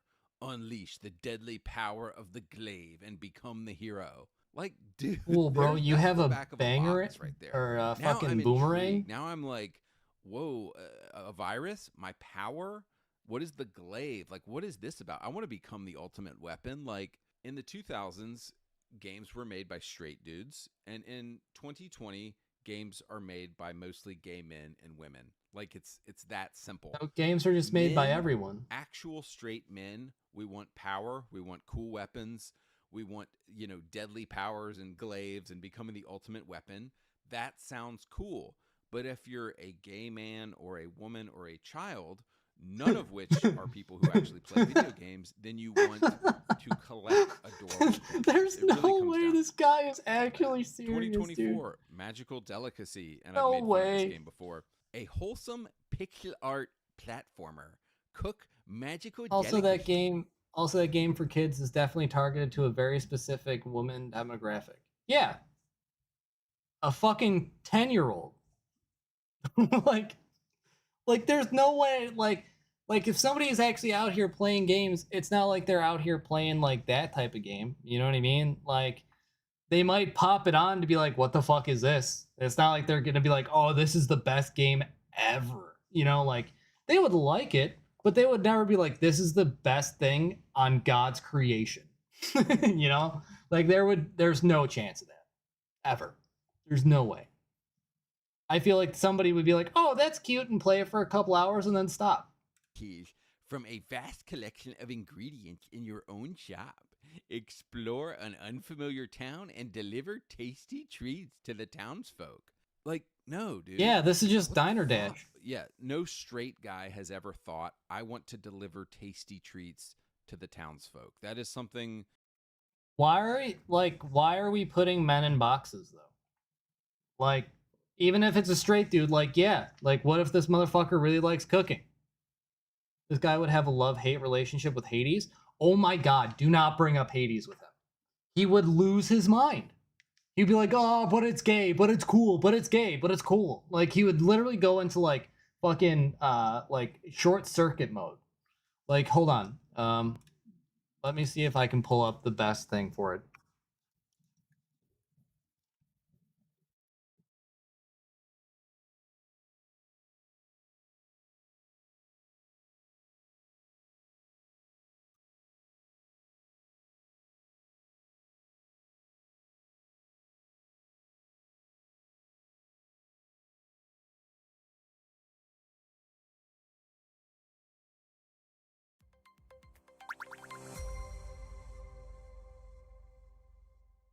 Hey, Breastfield, thank you very much for the follow. It's very much appreciated. What's going on, man? Hold on. I gotta find it. But, like, there's this, like, clip of Vegeta in Team 4-Star, or like Dragon Ball Z Abridged, where he's like, oh my god, he's so cool, but he's so goddamn dumb, but he's so cool though. It's just like going back and forth. And that's basically what would go on in his mind. Wait until he learns Greek gods mingled with whoever and whatever, and in whatever fashion they wanted. Like, oh yeah, Zeus, I don't know how many times that guy turned into a goat and fucked somebody, you know? Or like, I don't know how many times that, like, would hate Bon Clay. This guy would hate anything that has any sort of remote possibility to do with emotional vulnerability and the understanding that not every straight man is the same. Like, what are you gonna tell? Like, are you upset that, like, I don't know, some dudes prefer, like, cooking over, like, I don't know, going into the military and fighting? Also, we're really devolved emotionally from Greeks, I swear. I don't know, man. None of us are living in pots, swimming in our own urine, you know?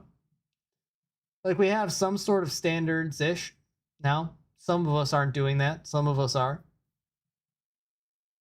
I think that we've lost a lot of... we've kind of lost our way a little bit in terms of, like, spirituality and things like that. Like, not, and I don't mean, like, in religion wise. I mean, like, more so just, like, as a community and as a whole, because all of our time is spent so much online, like, all of the time. People are terminally online, and, like, they don't know how to break that, like, mold. And, like, the future generations have no fucking idea, like, if they just, like, leave their, like, little cube in their little box, and they have, like, they're socially stunted from all of this. You know what I mean? Oh yeah, 100%. Yeah, if people actually, like, learned and they're like, oh, so that's why Nazis were bad, or oh, so that's why we don't invade Russia in the winter, or like, oh, like, maybe we shouldn't, you know, tariff goods when we've tried it before and it just miserably failed. You know, like, that's probably a good idea of a time where we should probably learn history and learn that, like, oh, we've tried these things don't work, these things are bad, like, objectively evil, so, like, why are we continuing to do them? You know? But anyway, Women would do, but that is not something a straight guy would be like, ooh, I want to deliver tasty treats. Jumping back to a classic not? from the 2000s. Literally, like, a side mission in every game is like, go deliver these fucking sticky buns to the old lady down the road. Like, guys do that all the time. Deus In Ex almost every Human video Revolution, game. 2011. The big text says, the truth will change you. Like, damn, son. I love to what see this truth? guy I have accidentally to bang know. a trap. What is being hidden from me? He definitely It will. goes on. A lot of these dudes are, like, secretly super attracted to like trans people or to lesbians or, you know, to femboys. They're really attracted to that, but they hate that they're attracted to that. So they have to like verbally expel like, oh, I'm so uncomfortable in my sexuality. No one can be this or else I might fuck it. That's literally their entire thing. Guy's also acting like Hideo Kojima ain't keeping the badass alive. Yeah. Or like there aren't like objectively good games with emotional depth in them at the same time. Like again, God of War. You know, God of War, Ragnarok, and God of War person is, I'm not hating, I'm attracted to femboys. Hey, to each his own. You know? I personally am not. But like, okay, if there's a femboy in my fucking video game, I'm not gonna lose my goddamn mind going, oh, you know what I mean? Or if like I'm not gonna be like, oh, this can't exist. Because why do I care? Hey, listen, bro, a hole's a hole. You know what I mean? At the end of the day, a hole's a hole. You got to use it. I might lose my mind in a different way. Yeah, dude, you'll be stuck like gooning at the screen for hours. And hey, if that you bought the game, what you do with the game is not up to me. You do you. You'll be fucking shooting ropes like nobody's problem. Out here swinging like Peter Parker. You know, whatever works. Critically injured. However you want to enjoy your games, man. Adam Jensen undergoes a life-saving operation, augmenting him with powerful cybernetics. Caught in the middle of a vast conspiracy, Adam's choices will affect both himself and all of humanity as he seeks answers across the globe. Like, dude, I am rock hard right now. Like, I want to play this game. I don't want to play Nicola's a little anything too corrupt to about collecting bang. adorable Like creatures before. or delivering gay treats to. So you're telling me that you want to, what we believed at the time was a severely traumatized femboy who we believed at the time was kidnapped by this monstrosity so that way he would become the next Elden Lord or whatever, or the next consort? Oh, all right. Hey, yeah, like as long as that's what you're saying and that's what you're comfortable with admitting, that's fine. You're basically like, hold on, what was that manga that was like super fucked up? I can't remember the name of it. He seemed like a good guy back then. I mean, he kind of was. His intentions were pure, but like at the same time, that was kind of fucked up what he did. Like, you can't do that, Mikola. That's bad. That's a bad. No. Bad. You know, you can't do that. You can't compel people to have compassion for everyone, or else that's weird. People's houses. I want to play whatever Human Revolution is about. And it's funny because like I can't put my finger on exactly what made 2000s games so good, but it has something to do with men. Dude, we're dudes and we want games about dudes. And we want games about male transformation and identity and a man who is going through something, who is actually a man. I can't really describe what made the 2000s games so good other than that they're focused exclusively on the male psyche because it was men playing the games. It's always been men playing the games. So as long as Sony and Xbox don't realize this obvious fact and keep designing games for 14-year-old girls, for women, and for gay men, I truly think Xbox is going to go out of business and Sony will go out of business if they don't figure out who their audience is quickly. 2024 game, Chia, a tropical open world. The only difference about early 2000 games is less corruption, better game design, and nostalgia. I don't know about that. I would say that the thing of like they were simple to the point, and like they didn't have the ability. What are you doing, Obi? Hey, my dog's bothering me. But they were simple, and they didn't have the ability to have as much range of depth as everything else. And so like there was only so much you could do. Now video games are basically interactive movies where like you kind of need, you know, additional things. Obviously, again, he's nitpicking games that look like shit, that probably play like shit, and probably are shit. I'm not worried about it because, like, if you took this idea and then put it into a game that, like, actually was developed well, where, like, the game was centered around, like, other things than just being gay and woke and things like that, then it would be fine. But since this is obviously a very extremely low budget game, this is probably the developer's first like step into making their own game. Why not? Why not? Like, why are we like trotting down on people making games? Like, game design's still good, but I meant more like there was more good game design back then because it was simple. Like, if you look back at all these games, like, they're so simple to play through. Like, it's so hard for us to like wrap our brains around that this game used to be like the shit. You know what I mean? Bro, I'm so sad they didn't keep the original Xbox HUD. That shit was cool as fuck. Yeah, it was pretty cool. Adventure. Take control of any animal or object you can find and jam on your fully playable ukulele.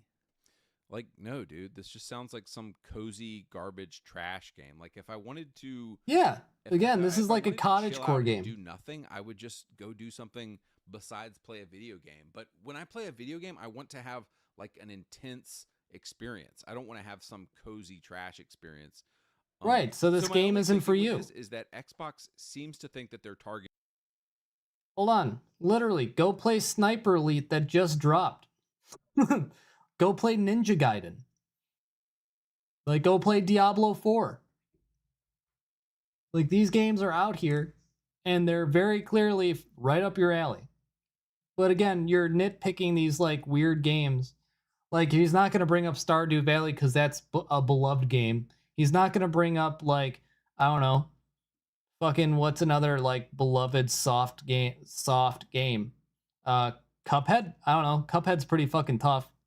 Go play Mortal Kombat. Mortal Kombat's still a thing. This guy would hate the one game where you little people in the backyard. Oh, like Pikmin? Yeah, he would fucking hate Pikmin. He was like, what the fuck is this? This game isn't for men, designed around men. No, I mean like super small people. Well, then at that point, it's probably a child. Oh, yeah. Well, then, yeah, it's probably made for kids.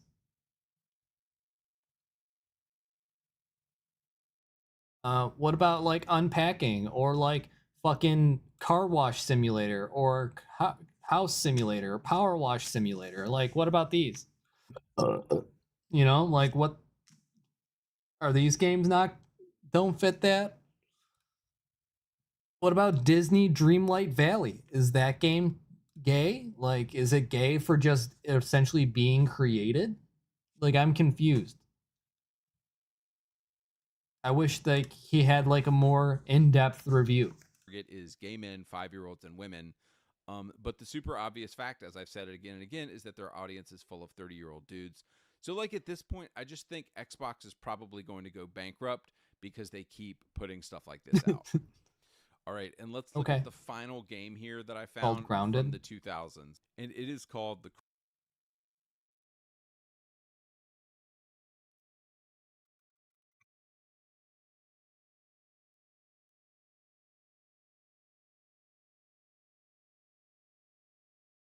Oh, what the fuck is this? This game looks badass. I've got this condition. This game looks simple but badass. Feel pain. You're a superhero. No.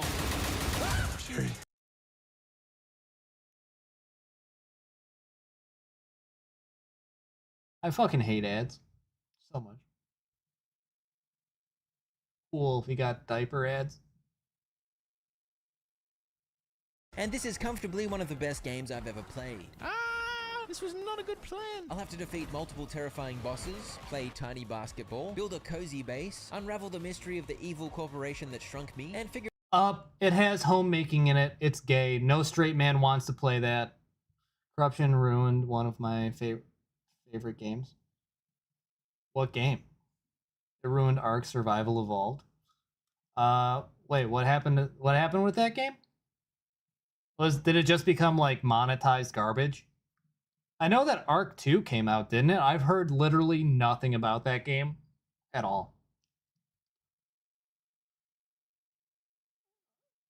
Ark Survival Ascended happened? Yeah. That's the second one, right?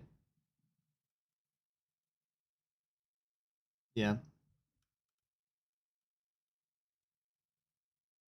Yeah, like this game actually looks good. I don't know. Arc 2 isn't out. Arc Ascended just happened. It's just Engine 5 remake. Oh, okay. They shut down the official servers for Evolved.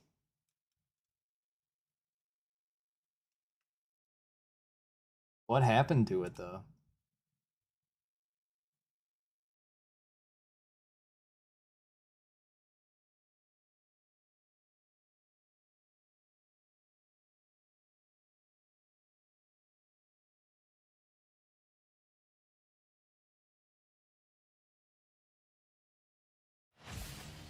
Snail Games happened? And then it has pay to win DLCs. Okay. Well, that explains it. That's all you need to know. Yeah, I mean, corruption, I greed. played 100 hours of Ark Survival Ascended, and today I'm going to tell you exactly. This could be annoying when trying to die and respawn because I've forgotten multiple times Ah, it's a blue-haired, blue-bearded man. Ah, it's gay. to store my dies while emptying my inventory. Overall, it's a nice That's why game. it's bad. You can have blue hair and a blue beard. Oh, and It's it does clean obviously up the too general play. gay. Movement speed for both players and creatures was removed, as well as oxygen for water dinos. This makes the game feel a little bit more realistic all around, and honestly, I didn't even notice that they removed movement speed for dinos until like a week in, and one of my tribe mates had told me. Just go launch content. Whoa.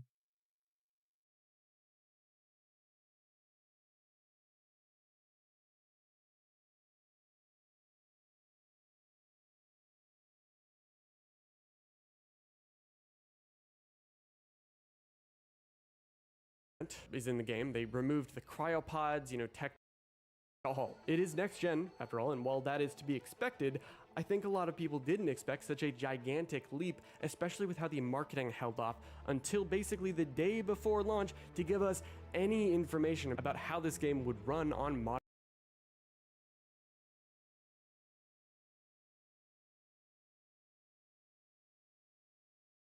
modern day hardware.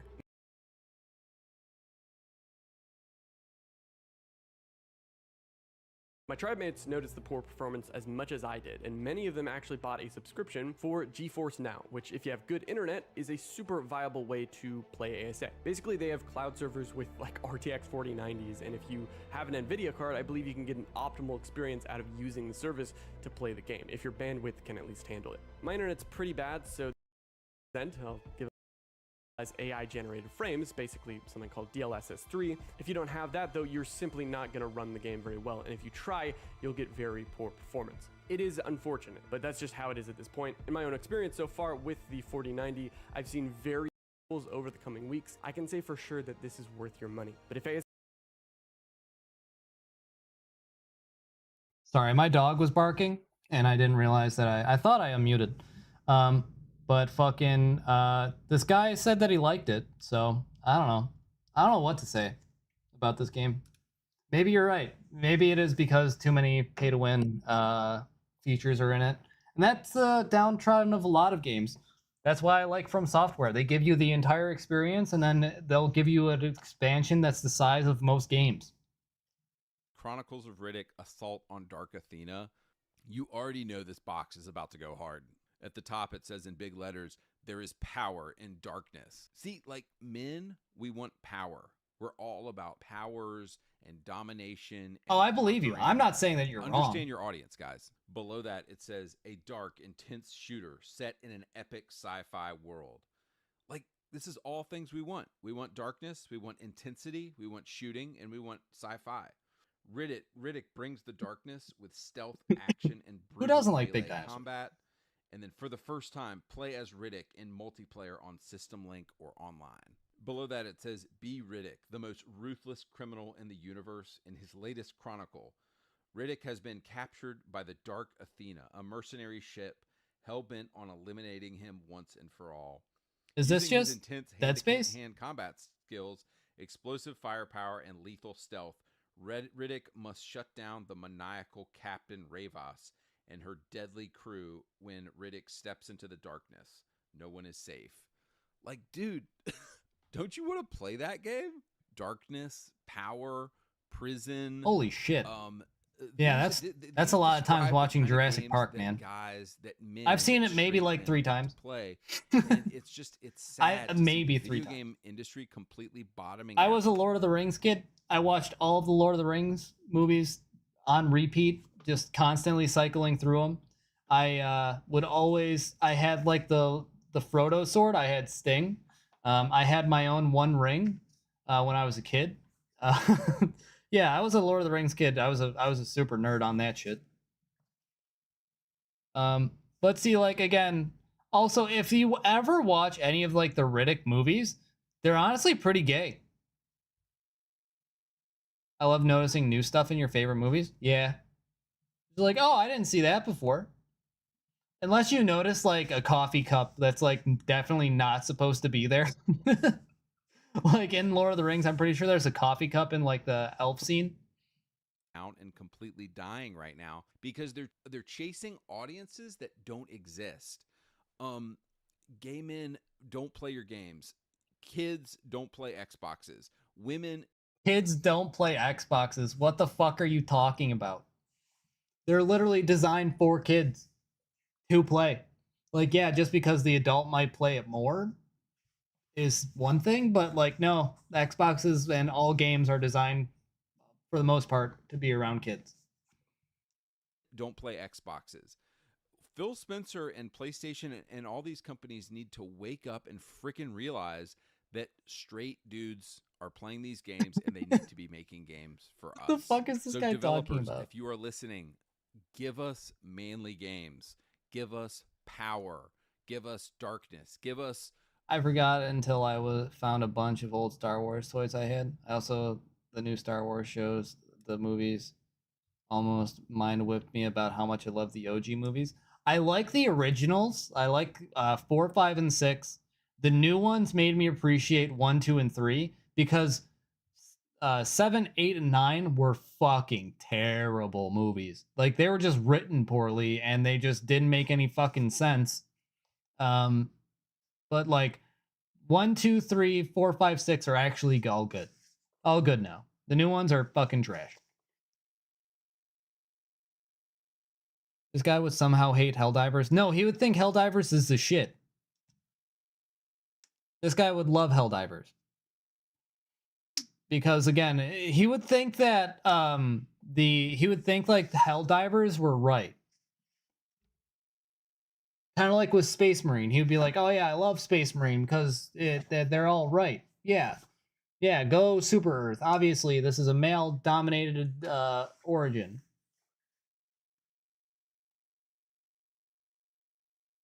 I don't know about that. They might. But like literally Helldivers is making fun of this guy. Like it took people on the right so fucking long to realize that like the show The Boys was making fun of them the entire time. It took them literally until like season 4 for them to figure out that like The Boys was making fun of them. Oh yeah. Yeah, I would pay to see that. Except I wouldn't want the furry to get hurt. I feel like the furry might get hurt. And that would be the problem. You know? I wouldn't want them to be put in any sort of harm's way.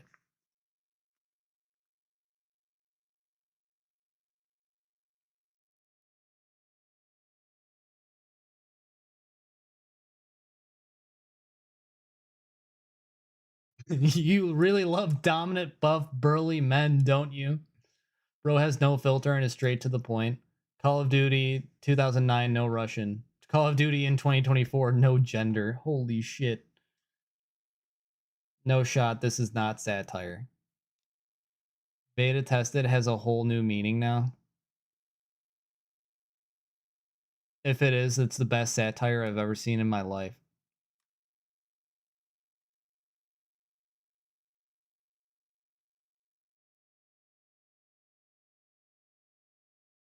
Like the rack is almost as big as the whole suit. Oh my god. He wouldn't know what to do with himself. He just freaked the fuck out. That's what would happen.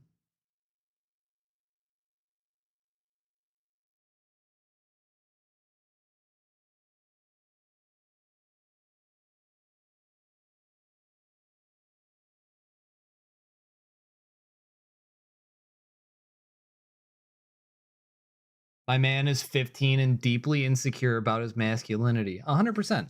See, like no regular person thinks like this. If there's people out, they said COD had no gender, but I'm pretty sure they specifically or heavily imply Case is a guy. I don't know. I honestly have no idea. I haven't played a Call of Duty game, or I'm sorry, I did play a Call of Duty game. I played the most recent one for the zombies because my friend needed a partner on it. It wasn't bad, but I don't know literally anything about that game whatsoever. But like, it's not like, who cares? Again, if you have to think like this fucking guy is like, oh my god, I have to look at a lesbian woman for my entire playthrough of this. Oh my god, please just give me a buff, bare-chested, fucking strong buff dude that I can look at for 60 plus hours. I would love that. And that's not gay to you? Like, bro, you want to look at a dude's ass for 60 hours? I'm sorry, but that's gay. Like, that's gay as hell. That's more gay than any of these games. For sure. I don't get hating lesbians. Dude, I don't know. It's because I feel like they don't believe that, like, lesbians are an actual thing. To a guy, that should be like 2 ice cream cone sandwiches instead of 1. Exactly. Like, oh, cool. I get to watch women on women action? Nice. Or, hey, like, I don't care. Like, oh. Or, like, the double the tits. Yeah, man, I guess. Like, sure, they're not gonna let you touch them, but they're gonna be touching them. You know? Like, what's the big deal here? What's the problem? I don't get it. I don't understand.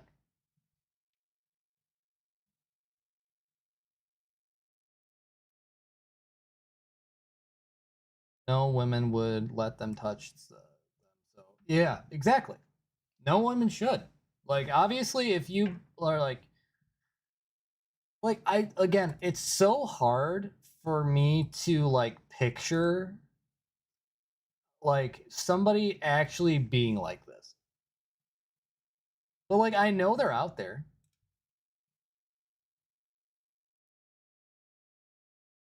You know? Like, I can very clearly see that they're out there.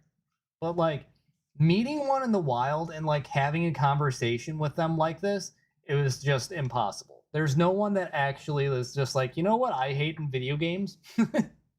Lesbians.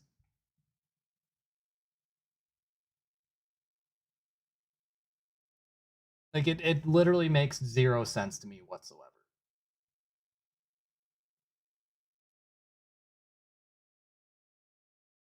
The day we can truly see how people's brain works is the day society becomes the worst or the best. Yeah. Yeah, there's really is no in between, is there? Either we're fucked or everybody kind of gets saved here, you know? Now, if you really want to talk about something that's really funny and what is happened to me earlier today. So I saw this on Twitter and I had to test it myself. So there was there was a post here from Elon Musk that said, one of the first things Hitler did upon gaining power was to apply aggressive censorship. Quote unquote, cisgender. Visibility has been removed because it violates against the rules against hateful conduct. Now, I went ahead and tested this because in the replies, I just had to go ahead and check in. Like, I literally replied, the replies are so funny in this. Cisgender isn't a slur, you idiots. It means straight. This is why we need the Department of Education. My next thing that I received was this saying that this would be banned. That this was going to be blocked and banned because I said cisgender isn't a slur. And I tried to go ahead and like be like, why is this? Like, what's the point here? Why am I being blocked for saying this? And they literally didn't. Except this right here, an actual slur. The word FAG is an actual slur. But guess what? Cisgender is the only thing that gets blocked in this. Why? So cisgender just means like you just identify with a regular gender. Like you identify as being male or female. You are not transgendered. You are not non-binary. You are not any of these things, right? You are not one of the other 72 different genders, right? It literally just means that you are your average straight white guy, white girl, or whatever, right? You're just straight, or however it works. Like you're not any of these other genders. But apparently that's a slur.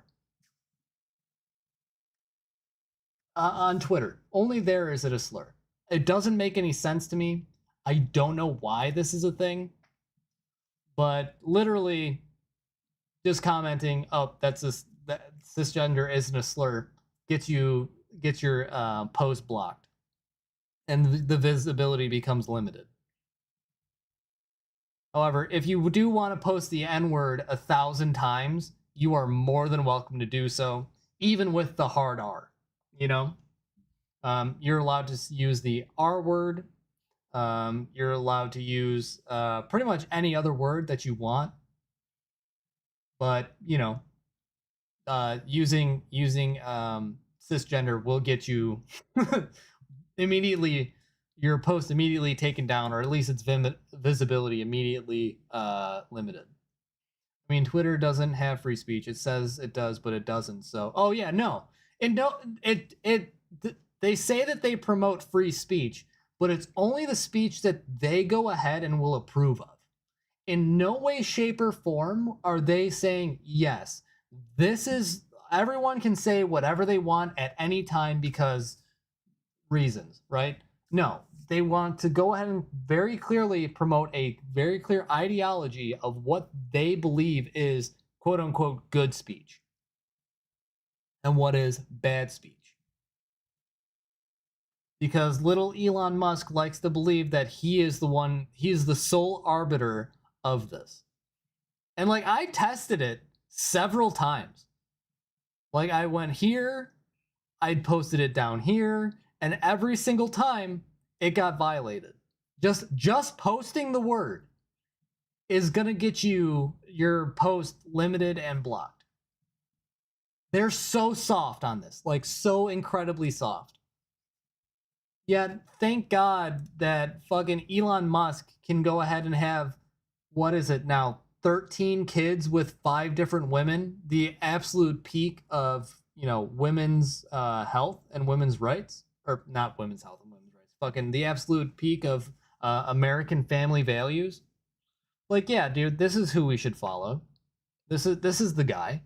This is the GOAT. What do you mean?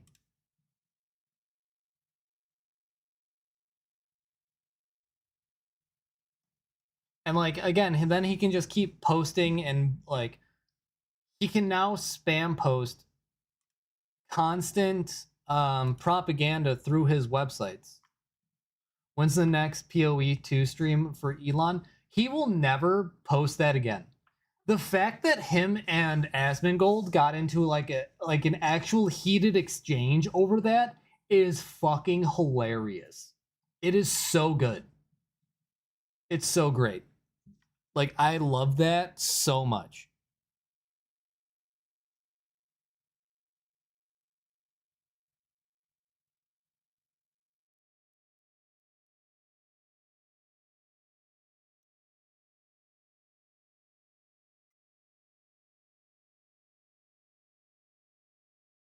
of the fact that he tried to be a fake guy on the internet and we all knew.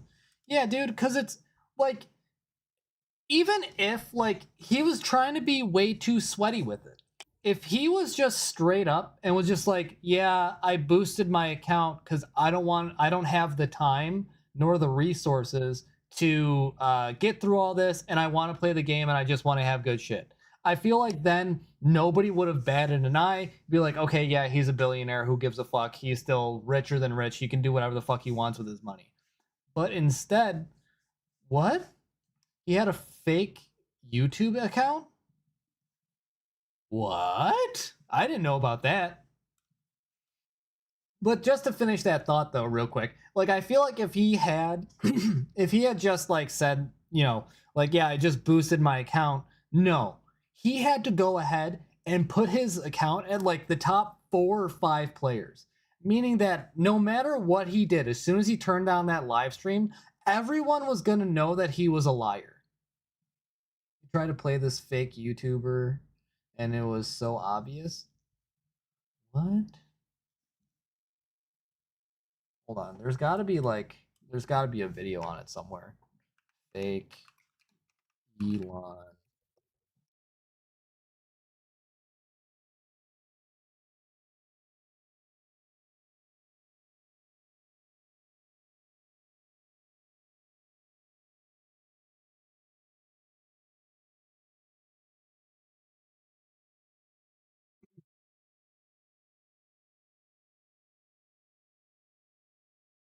I don't know. All I can find is this fake gamer situation.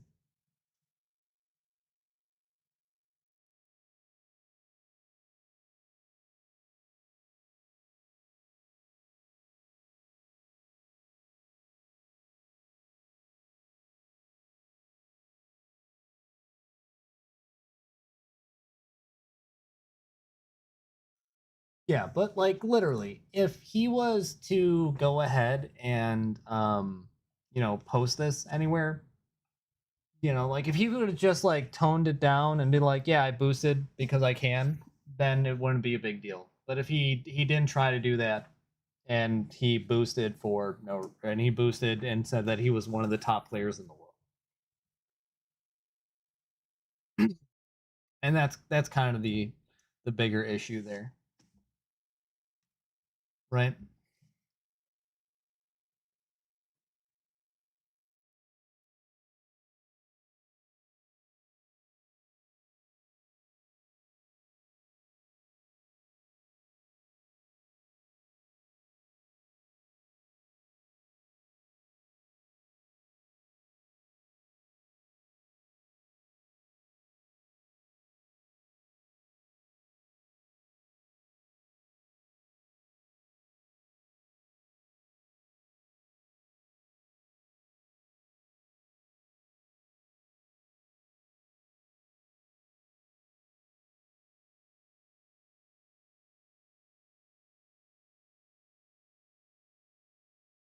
I think he got buried by all the PoE2 stuff. Maybe that's why he did it.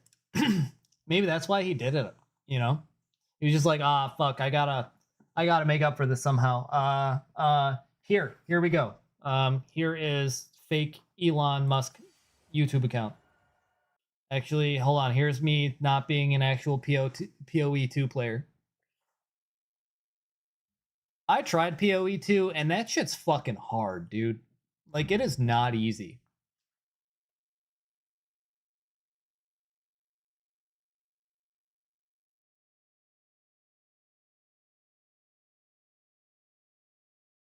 Luke Stevens made a YouTube video on Nightreign on his live channel. Yep.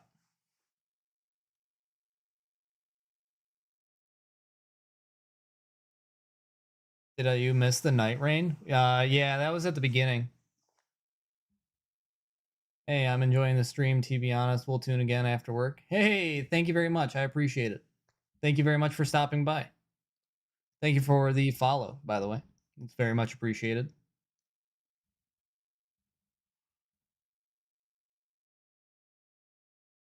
Dark Vortex 5.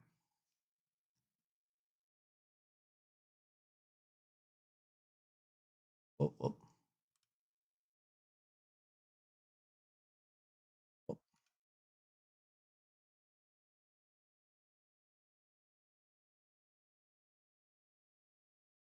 How do you even?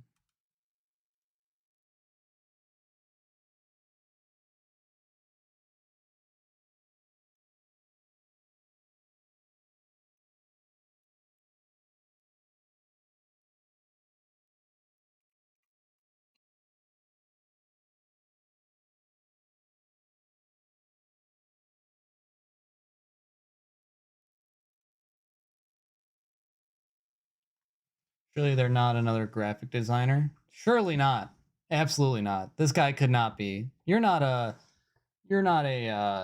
graphic designer, are you? Are you? No, surely not.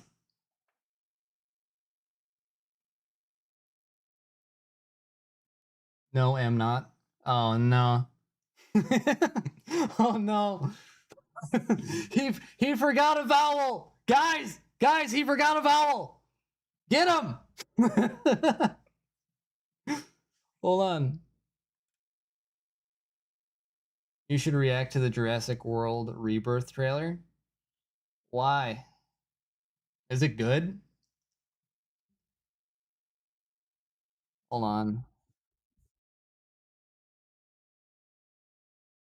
Because dinosaurs? Jurassic Park. Hold on. Jurassic Park. Rebirth. Okay, fine. And then Dr. Henry Loomis, this is Zora Bennett, our mission specialist. Sorry, what mission? oh, look, it's Colin Jost's wife. She's not known for anything else. I'm sorry. Oh my God. Fortunately for us, all these species exist in one isolated place. Can you be ready Yeah, tomorrow? for now. I can guarantee your safety. I mean, more or less. More or less? He's your guy? We're the best at moving things and people in and out of places they shouldn't be. Move up towards Barbados, avoid government patrol, but there aren't that many anymore. Why's that? No one's dumb enough to go where we're going. This island was the research facility for the original. Oh, they're bringing it back. Cool. We need DNA from the 3 biggest dinosaurs. Wait, what? Do we have to get a sample from an egg? I suppose we could try and get it from the parent, but they're a flying carnivore the size of an F-16. Maybe we should make it quick.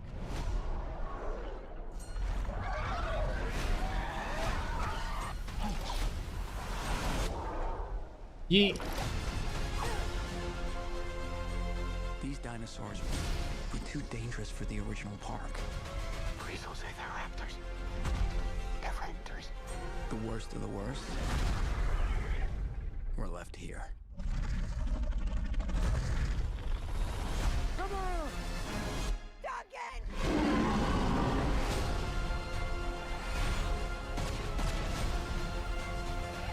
We put ourselves in a place we don't belong.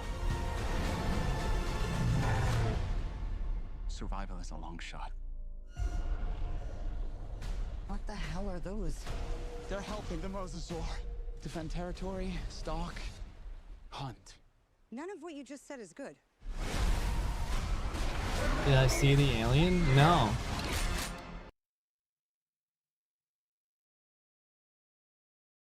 Yeah, raptors. I didn't see the alien. Where was the alien? In a place we don't belong. Is it this thing?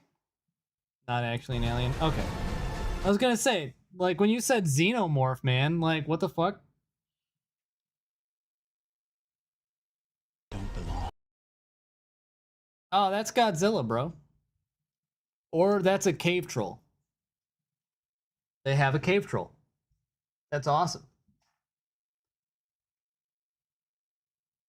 You look the D-Rex. Did you see that new Alien movie? There's a new Alien movie? What the fuck?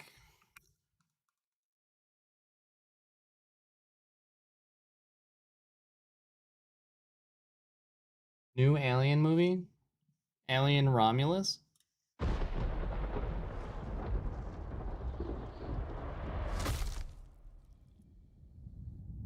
Is this really where you want to spend the rest of your life? You know I don't. Oh shit. Then this is our only ticket out of here.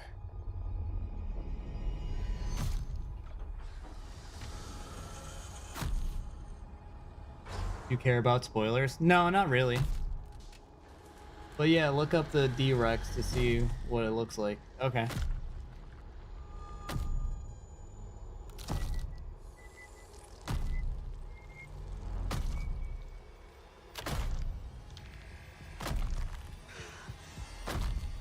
Oh, you're fucked.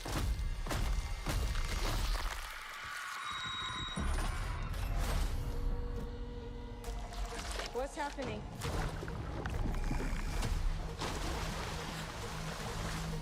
There's something in the water. What do you mean there's something in I the don't know, water? there's just something in the fucking water.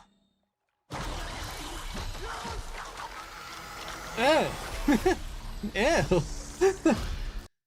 Here, what's a xenomorph puts an egg in a pregnant chick, makes a creepy ass hybrid baby? What? That's pretty fucking cool. Fucking thing's hunting us. Open the door, come on. There's something in the water. Oi, there's something in the water. Not gonna lie, it was fucking nasty. Yeah. I could see that. I could see why that'd be fucking gross. Didn't they already do a xenomorph in a pregnant chick? Yeah, but they didn't, like, mix the DNA together. I think that the alien just ended up eating the baby. Or no. She just gave birth to the xenomorph. That's what it was.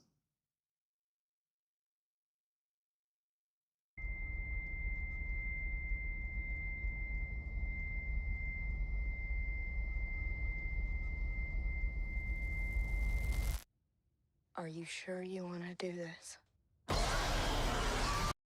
Because, like, in order for, like, a xenomorph to become, like, a thing, they have to, like, procreate with a human. I think that's part of it. Because that was what was in... Yeah, the pregnant chick gave birth to an egg at the... that hatched into this one. Ew. Mmm. Yummy. Tasty. I love that. I love that for us. Oh, there's the Ripley clone xenomorph too.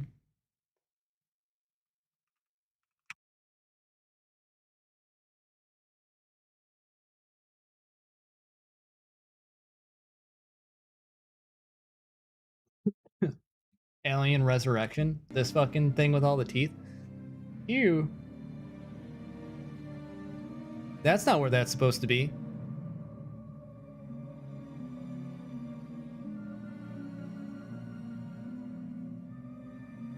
Hmm.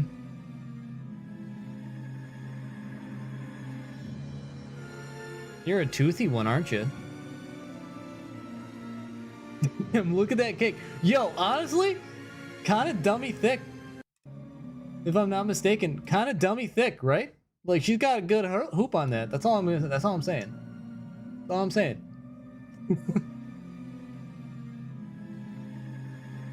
Whole lot of ass.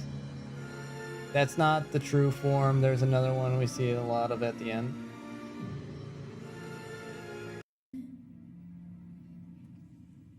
Oh, hold on.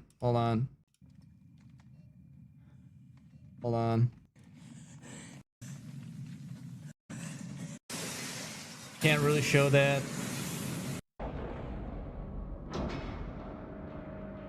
These were very, very hard to come. Lieutenant First Class. Okay. I think Number 367. I think we're past it now. Ellen Ripley died 200 years ago. You're a thing, a construct. They grew you in a lab. What the hell is going on here? He is breeding an alien species. Wish you could understand what we're trying to do here. Now they brought it out of you. Not all the way. Oh. Want to tell us what this is? This is just like a trailer. All right. Fucking. Oh yeah. Alien. Romulus. Offspring. Look up the end of the movie.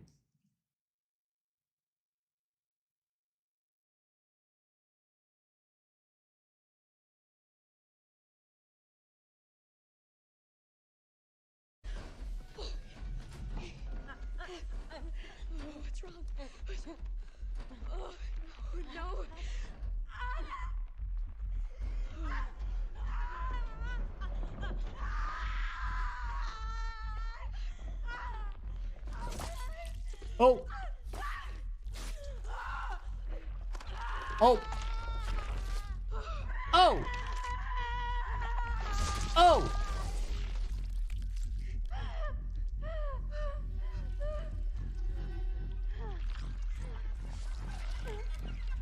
Get it away from me. You need to run. You need to run. Fucking yeet.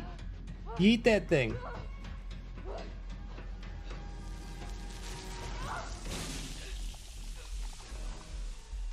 You need to yeet that thing across the room. You got injected with some drug. There was no. You got injected with some drug they made from the Xenos, and then it took over the baby. That's disgusting. Far, far away, and there was no joy. Oh. This is earlier in the scene. But that's crazy though. What the fuck? She got injected with some drug they made from the Xenos and then made it from the baby. Look at the resurrection ending though. It'll show the human original alien. It grows up in the movie. Yeah, I think that's what we saw here. What if there was no galaxy far, far Holy away? fucking And there ass. was no joy.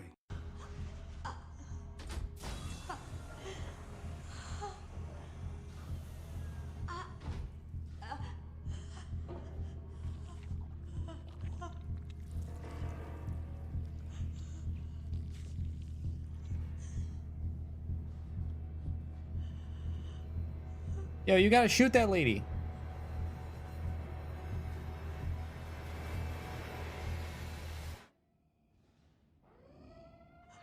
Yo, it's the Orphan of Kaz. That's what it is, dude. It's Orphan of Kaz.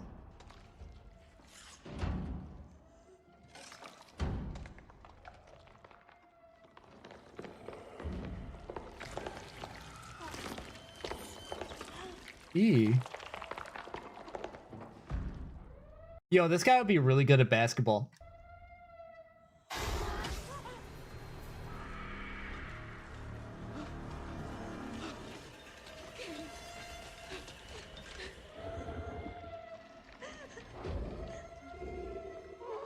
He was a basketball player, the actor? Shut the fuck up. No shot. No way.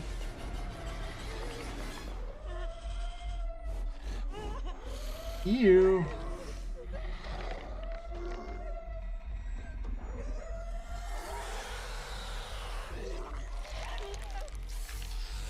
Mom, come on.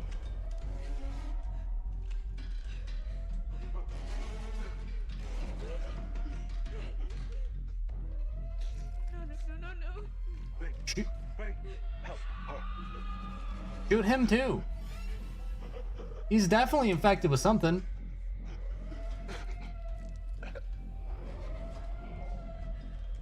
You got...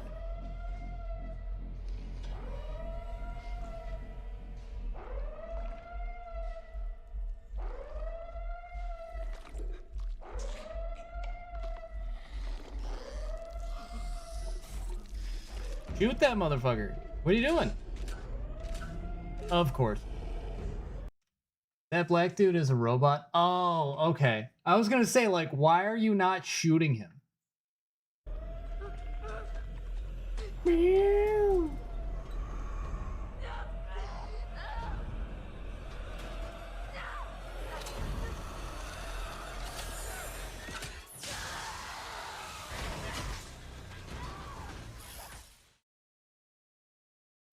That's crazy. I actually want to watch that now. But yeah, look up the actor. Oh yeah. Shoes for Hawks. What the fuck was actor?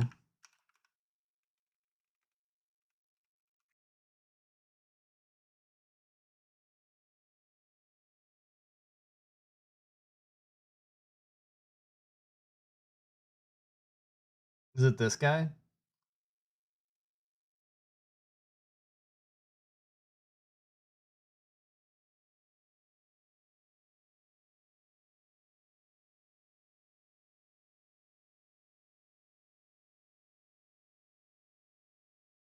Trevor Newland basketball?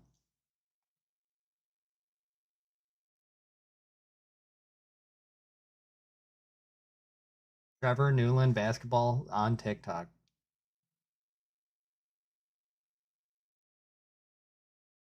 No, so inside the suit, inside the head, there were two tubes that went across my face, basically, all the way down my leg, and those were drool tubes. And so they could activate them and just have it, just have drool coming out whenever they wanted. Plus the slime. Don't forget about all the slime as well. Ah, yes.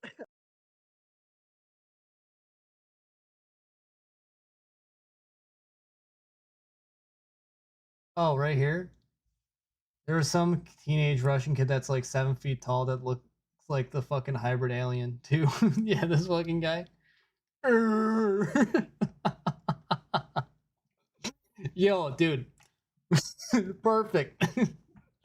Perfect. Him, obviously the alien guy, and then Orphan of Cause. Perfect.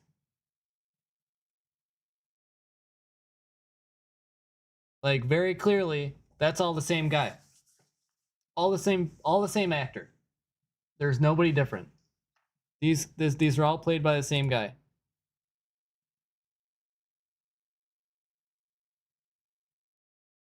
I know originally the alien crazy range he's got, dude. I know. Dude, he's shooting threes constantly.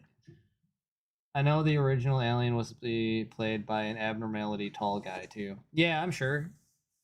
Well, you have to. Well, also like they're supposed to be like 15 feet tall, so they also put them like on like stilts and stuff too.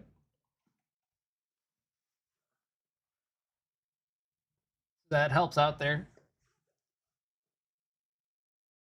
Oh my god.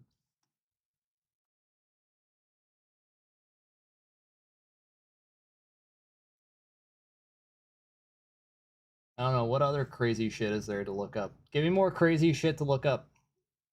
Robert Brobrisky is the Romulus human alien.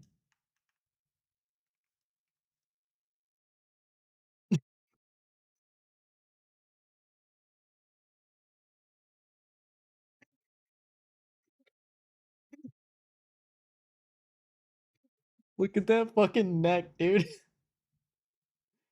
Dude, I like he has to. He's like 17 feet tall. 7'7". Fucking where's his chin?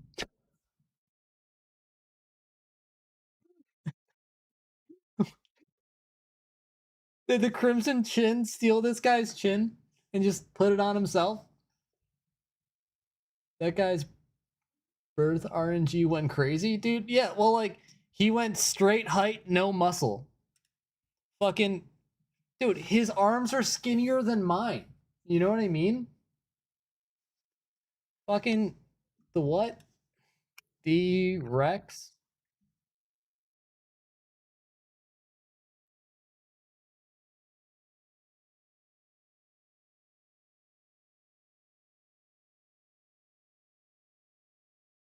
Is it this thing? His neck's bigger than your thigh? Dude, that's what I'm saying. That looks kind of crazy. I wouldn't want to fuck with that. That's not a dinosaur, no. That's we ran out of ideas and we gave it an extra pair of arms and a fucking round head. That's a cave troll.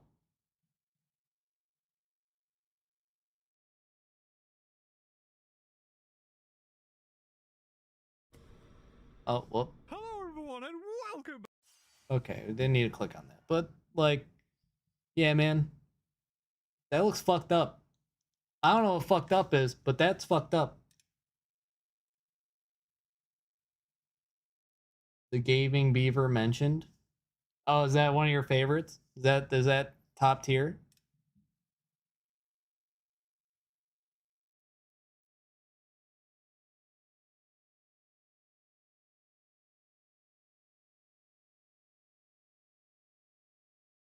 He's an amazing YouTuber. Yeah, I'm sure if you're into dinosaur content. I mean, the other guy that's in here, he loved Ark when it came out. I don't know how he feels about it now.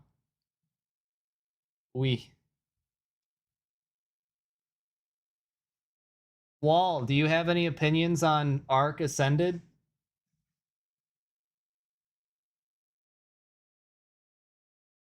Add more to drink. Not really.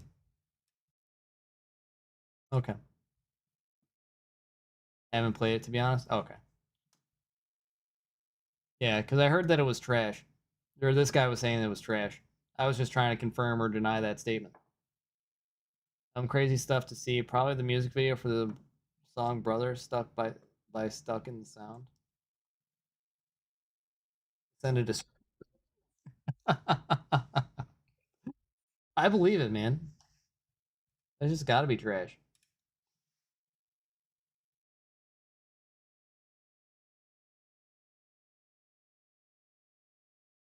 What if instead of playing Balatro, from what I know, they were supposed to just fix all the problems with Ark and put a $40 price tag on it and make the game look better too. And then they added a shit ton of microtransactions instead.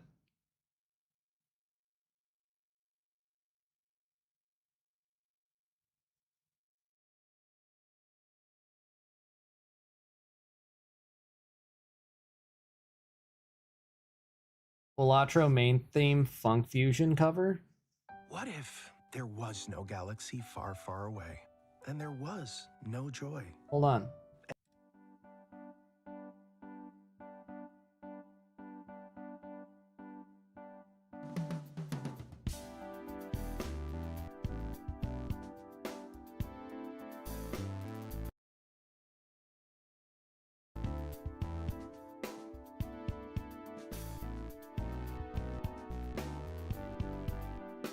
You don't you don't need to know poker, brother. The only thing you need to know is how to make 5 of a kinds and then make numbers go burr.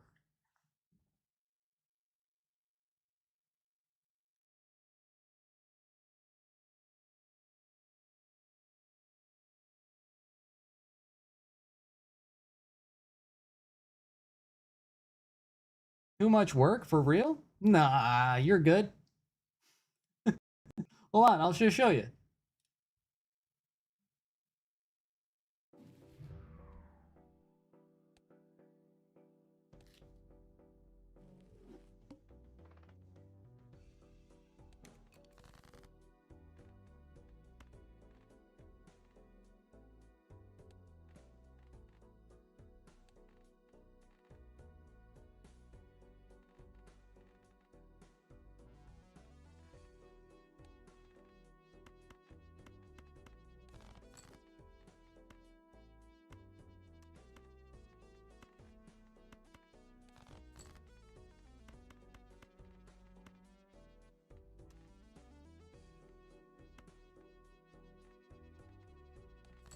You just do this.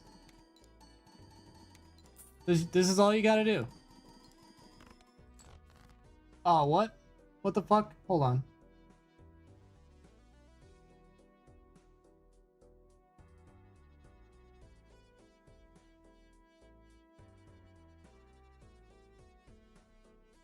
Why is it not showing? That's weird. There we go.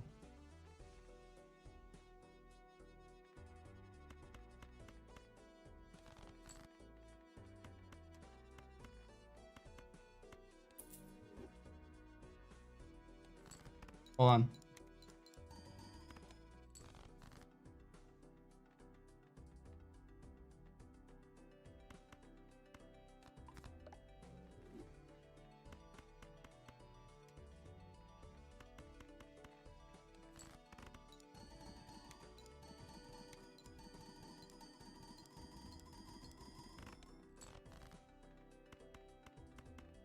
I think I stopped playing this run because I was gonna lose.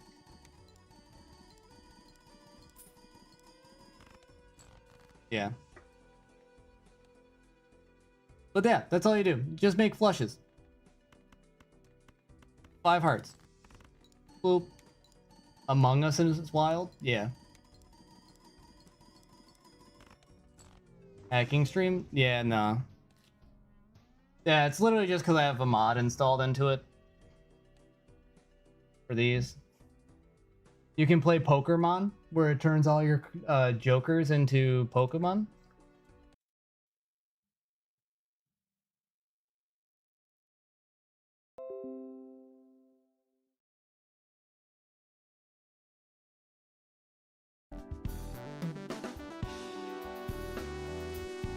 Funky Fresh. Among Us is wild. Yeah. I don't know, like I haven't played Among Us in like definitely like 4 years. I have a fire jazz song though. Ah.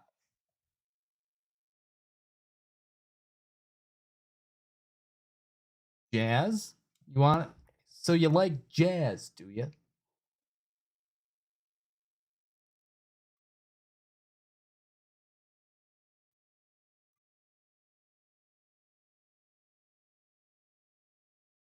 First Note is the name.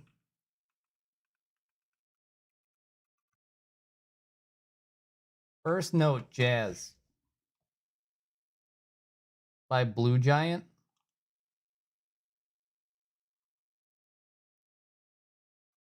Ow. What if there was no galaxy far, far away? What And if there you shut the was fuck no up? joy?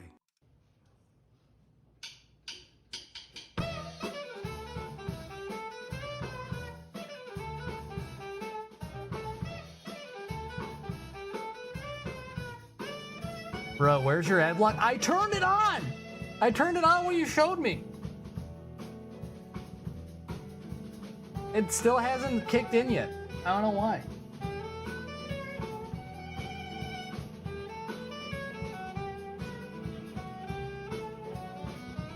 This isn't bad.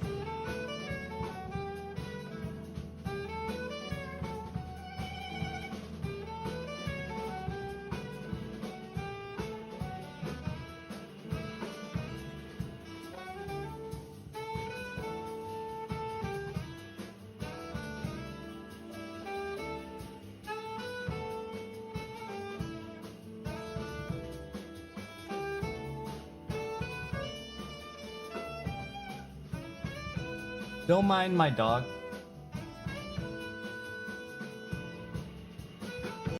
Can you use regular Chrome extensions for Opera? I believe so.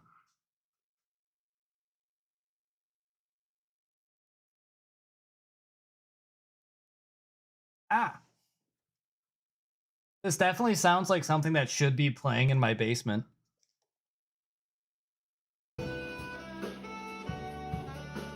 I can send you the blockers I use. Yeah. I've shown you what's actually behind the newsroom. It's actually just 2 dogs. This is a puppy. He is 8 months old.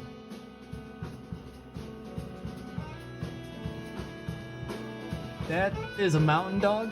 He is... Yeah, that's a mountain dog. He is 4 years old. And the puppy is technically taller than my 4-year-old dog, mountain dog. Here, hold on. I'll just kind of show you for reference. Hold on. Obi.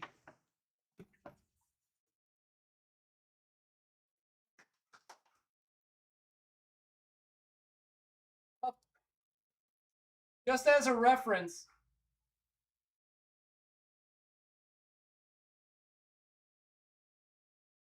He's fucking huge.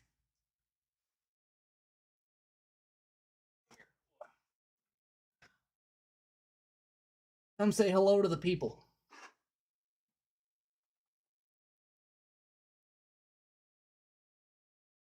Oh, he's not scary.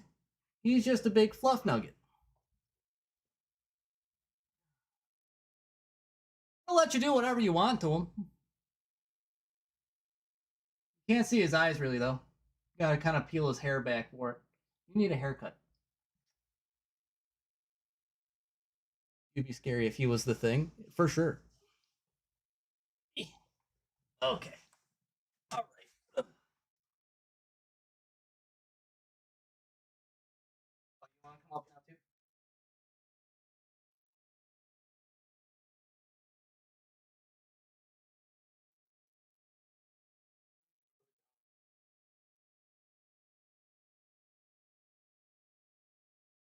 Both of them almost weigh as much as me. They're both like 100 pounds.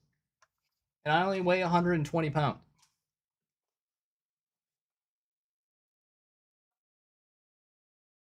Yeah. You get kind of used to it. And also, they never like directly jump on you. They'll like try to jump on your side as best as possible. This one did step on my nuts this morning. I sent you 2 blockers I use. All right. The big old boys. I don't know if you've met Obi yet. Have you met Obi, Josh? Ow.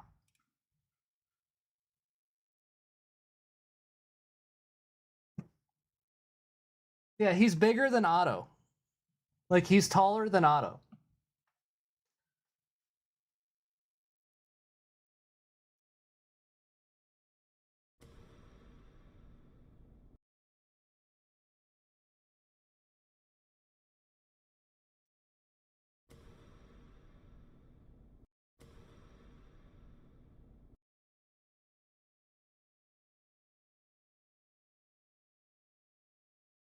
Yeah, he's a Newfoundland poodle mix.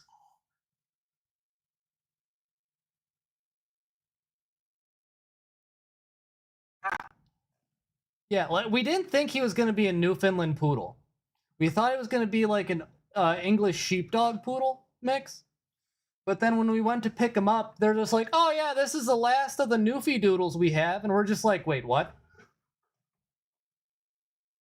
Sir. He's play growling right now. Arr.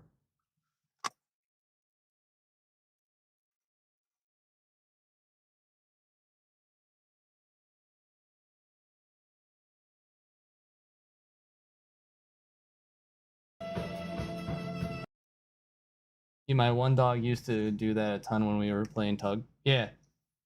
He does it all the time. He's like, arr, arr, arr, arr, arr.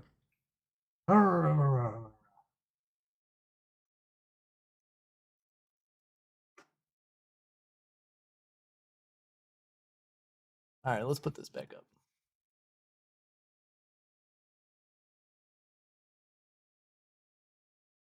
Ah.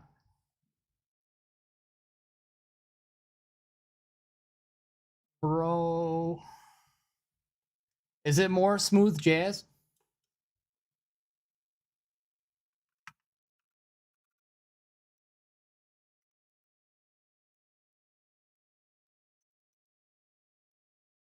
More classical, but good? I don't know if we're doing One Piece now.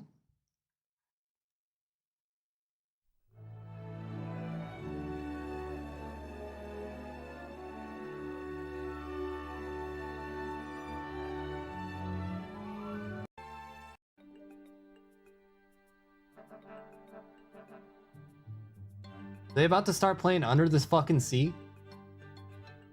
Under the sea! Under the sea!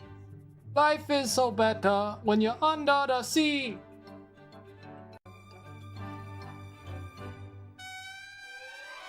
I mean, it could be a vibe. Hold on, fuck, hold on. There was... fuck, what is that goddamn instrument called?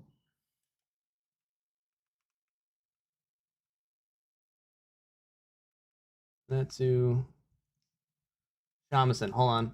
I'm getting closer. I'm playing that word game, Shamisen Metal.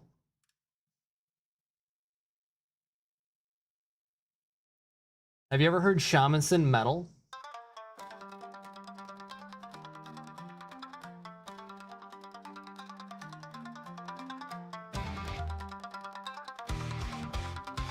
This is a vibe.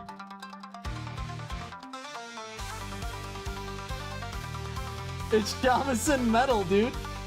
It's pretty sweet.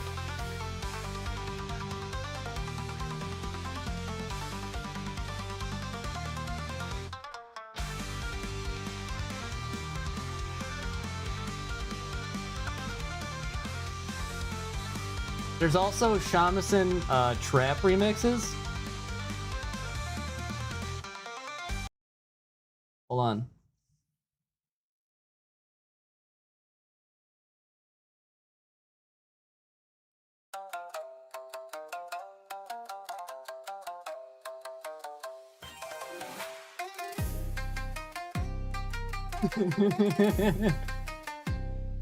Yeah, it looks like it's an AI cat. Unfortunately.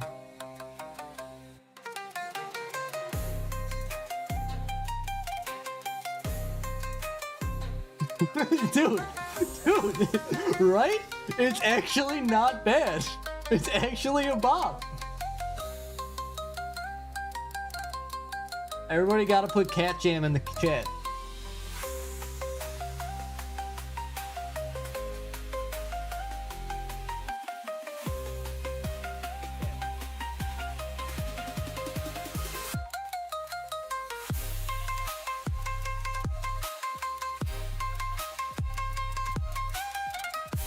I don't know, the Michelle opening may be peak. I don't know, man. Is it a cat playing the shamisen right now? That's all I'm saying.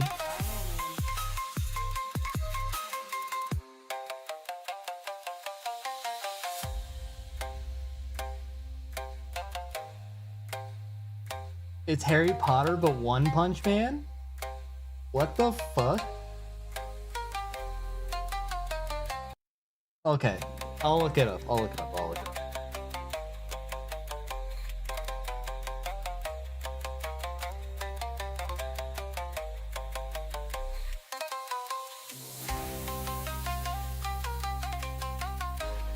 Oh, okay. Yeah. No, I've heard this.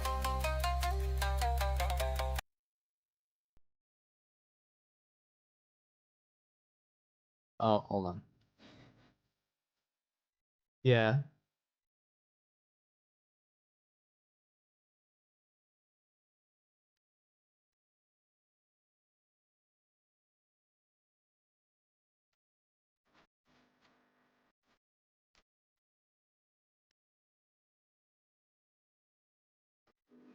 Oh, hold on. This is actually it's actually turned into a battle now. Battle between the cat and Michelle. I saw like the first little bit of it. It wasn't bad. I need to finish it though. Have you seen Solo Leveling? Solo Leveling's pretty cool. Except I hate that they use like XP for like like, oh, I need to grind more XP. Like it's an actual like video game. It's just like, nah, dude, don't do that. Yeah, Solo Leveling is pretty good. I watched like the first few episodes of season 2. It wasn't bad. I enjoyed it. But I have to wait for the rest of it to come out. That like there's only ever been like one show that I've stayed up to date on, and that was Attack on Titan. And then after that, everything was kind of whack. I haven't really like stayed with like a show in a very long time, like episode per episode when it's released. Oh yeah, Attack on Titan was peak, dude. Now that trap remix, hold on.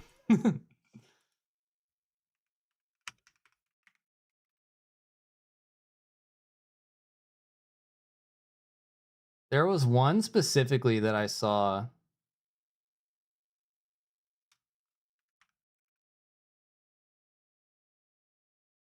Oh, here it is.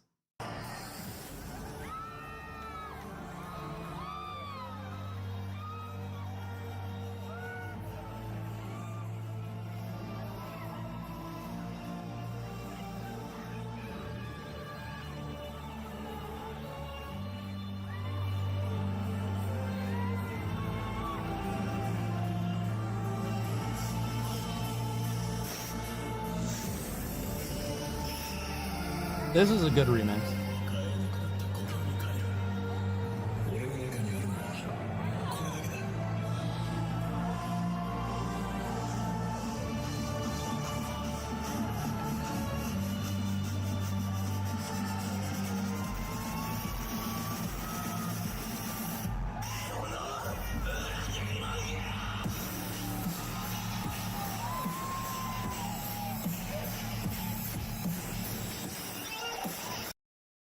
Stop. No.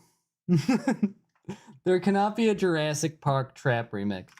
There's no way that it's actually good.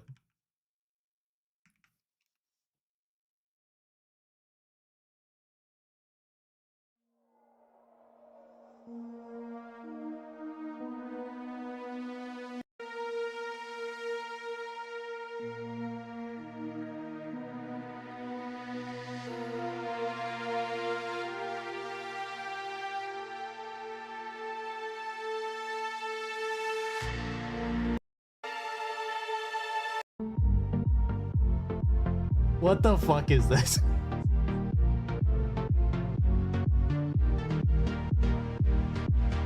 This better goddamn go somewhere. If there's not a heady beat drop, I'm gonna be pissed.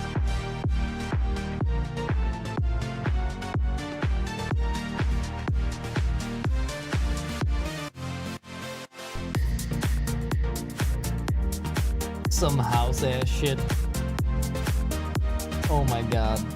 Hold on. There better be a beat drop. No. You got until right here. What the fuck?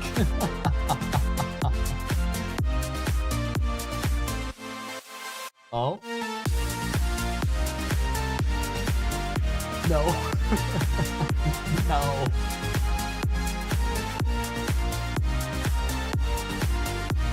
Stop, dude. No way. No, dude, there's no way. The Wii Trap remix?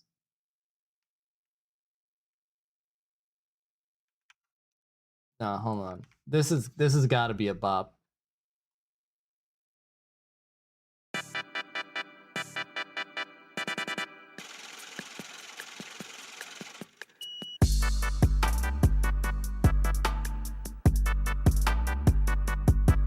Okay, no, this does go hard. This is a bop. This is a bop. There's no way it isn't.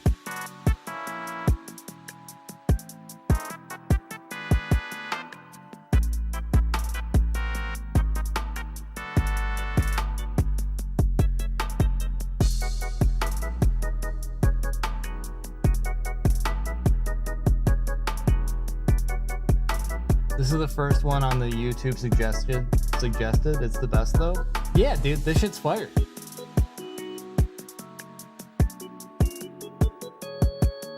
Banger alert. This isn't the first one.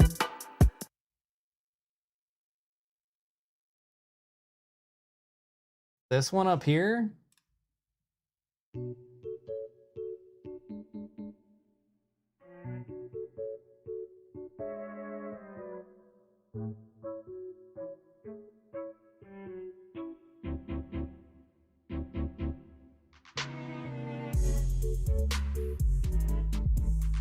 Hold on, it wants to pound.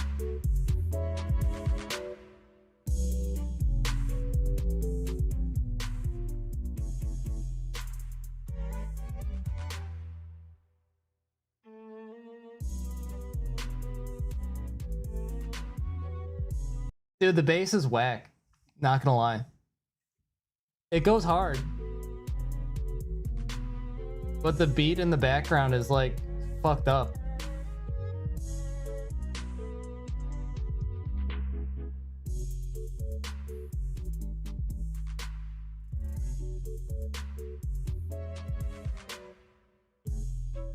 Oh, there it is. That's better. That's better. Hold on.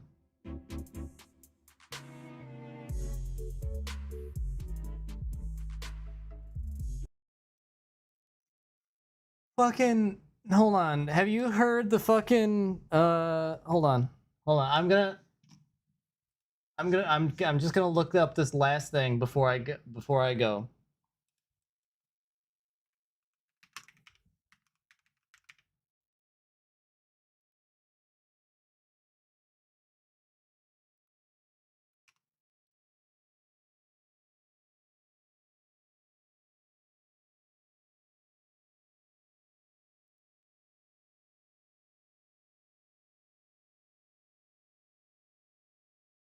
All right, this is actually it. All right.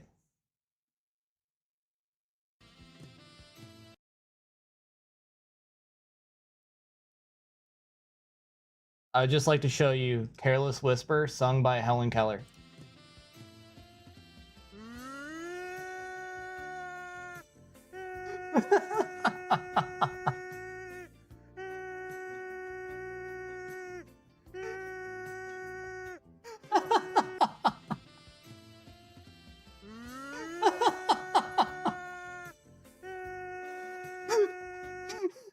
It's so good. It gets me fucking every time, dude. I swear to God.